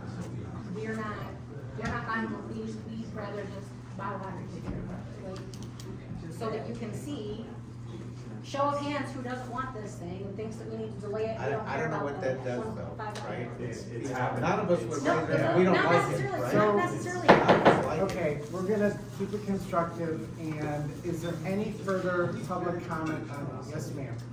Really, for the sake of a dead horse, I think the due diligence, would happen, with regard to what needs to still, can hear the people need to be heard, you know, the subject matter needs to be incorporated, and the attorney for sure has to find a voice to guide you guys. Understood. And, otherwise, you went into Oxford after the killing. That counselor, of course, wishes things were a little different when she was sitting with that little boy. My company went in and dealt with a lot of things that were happening afterwards. So that's where you're sitting. You're sitting, wondering, as a, you know, in the world of change, you're literally being an early adopter. And you gotta ask, is that who you wanna be? It's an immense responsibility, and if you can't see it on my face, I feel it, okay? And we all, as a commission, take it very seriously, so thank you for being here. But is there any further public comment before we close the public comment session of the meeting? I want to say thank you for listening to us. Well, thank you for coming. Thank you for coming, and, I guess at this point, barring any further discussion, I would move, and to entertain a motion to close the I public. make a motion to close the public meeting, or. I will second that. You know, you got that. All in favor? Aye. Any opposed? No. Okay, we are out of public hearing. Before we entertain the notion of a vote, well, here's what, we still have a very important aspect of this meeting to complete, gentlemen. So just bear with us, okay? So what, based upon everything I've heard tonight, your input, Madeline's feedback, all of the, I guess just the general consensus in the room is that we would table this. We would not take a vote tonight. We cannot approve or deny based upon what I'm hearing. In my opinion, this is my opinion. So to my fellow commissioners, I would suggest that we consider a subcommittee, much like we did for the detached accessory ordinance revision, which was a recurring problem with the ZBA. That subcommittee would work out the further details, the final tweaking of the ordinance to incorporate the comments and the concerns and the suggestions here in the room tonight, which would be expressed in the Dropbox. That would be on a very tight time schedule. I'm talking maybe within a week or two. I don't know, I guess I would I turn would that have back to to you. post it in the paper tomorrow. So just hear me out. So what I'm proposing, or what Neil proposed, and I'm in agreement, is that a special meeting would be held after the subcommittee finalizes its work, okay? And the subcommittee, 3-person subcommittee, to consult or collaborate with Madeline, with Will, with Bob, with Vesper, and Danielle with yourself, okay? A special meeting would then be reconvened ahead of a public hearing notice, and we'd want to schedule it tonight. 14th. You can sync time. 2 weeks, right? I'll put it in the paper tomorrow and it has to be published 2 weeks prior. Yep. So it'd have to be Wednesday the 14th. If it's 7 o'clock, I'm good. I don't even It have would to be do 7 o'clock. So when do we need the input from the group here, You're the gonna subcommittee? Immediately. Immediately, let's get a date though, immediately, In whatever. 3 days, I need it all So in by 3 days. Friday then, this Yes. week, right? Thank you. We'll close on Friday. Okay, Thursday then, we need it by. It's a Dropbox, just throw it in the Dropbox unless you need it. I just need to know when though, right? So by Monday. It'll be in, if you're closed Friday, can we get it, can you give us the weekend? So we can get it in by Monday? Well, if there's a Dropbox, can they access the Dropbox even if they're closed? Right. So, as Yeah. long as you have open Dropbox. I would prefer actually Right. Thursday, to have all comments in by Thursday. That way, in morning, Thursday morning, I that way just don't know I when can your, give it. I don't know when your subcommittee. One day. That's, it's, we Gives can't you be in a 24 subcommittee, hours. so all your comments are in there. That's fine. So we don't want The sooner the better. Yes, Yeah. just, time is of the essence, I think we all understand Thursday, that. it sounds like, yeah, the business day Thursday. Right? So- Thursday afternoon, because I have to compile it all and give it to them. And that's the challenge, like, you're Okay. considering the difficulty in putting a public comment write-up together, and we are I'm considering just the trying to get a difficulty timeline, of I'm just trying to get a passing judgment. timeline together, I so we don't bring understand. all these concerns back to your next meeting and then say we can't vote because we have all these. But I just, that's. do you I just think wanted 3 to- days is unreasonable? No, not at all. Oh, okay. I just wanna know what the date is so It's everybody not else 3 days knows. though, I'll do Monday. it. I'm good tomorrow. I She just wants wanna it know by what the date is. Thursday morning. That's one day. I think you said end of day Thursday. No, she said morning, then she said lunch. It does me no good to get it Thursday because they just sit here until Monday. I need time for them to look at this, that's only fair. You don't So wanna email Tell it us to what you? deadline when you need it. I ain't getting it, Ms. Danielle, that's your call. You can set up a Gmail. It doesn't have to come into your business Well, email. Set up a Is there Gmail. any reason why the subcommittee meeting can't be held like middle of next week? So then that way it gives people time to get in the Dropbox by Friday. Danielle can compile it on Monday and have it sent to the subcommittee. in Do it time on the to meet. 7th, we've got an election on the 6th. Right, so if we could do it Working that until midnight, so I could do it on the 7th, if we could do it that day after. Wednesday the 7th. Yeah. That way that gives people time. Is that fair? Yes? Yes? Doable? Well, just clarify when we should have it. I mean, I'll get mine in tomorrow, Friday. By Friday. Thanks, Jeff.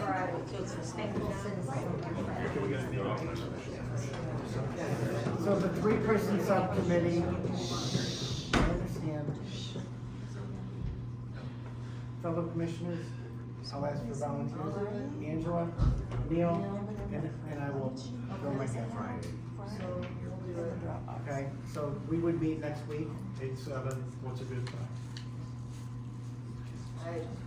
6 o'clock, 7 o'clock, Whatever works for you guys, I'll visit. that'll be fine with me, what about you? I know you always have on the 7th, so Wednesday, so how are you for? Cause I know you gotta get back, so.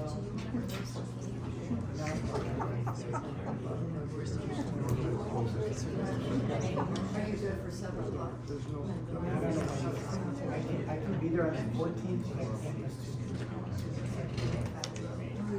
Let's discuss, let's close the meeting. We'll discuss. Okay. All right, so. That's it. So we'll table, and at this point, I'm waiting for a nod from Danielle. Danielle, nod. Nod says we can close the meeting. So I would entertain a motion to close. I make a motion, we close for today. Thank you. David second, all in favor? Aye. Any opposed? You know I get up. So,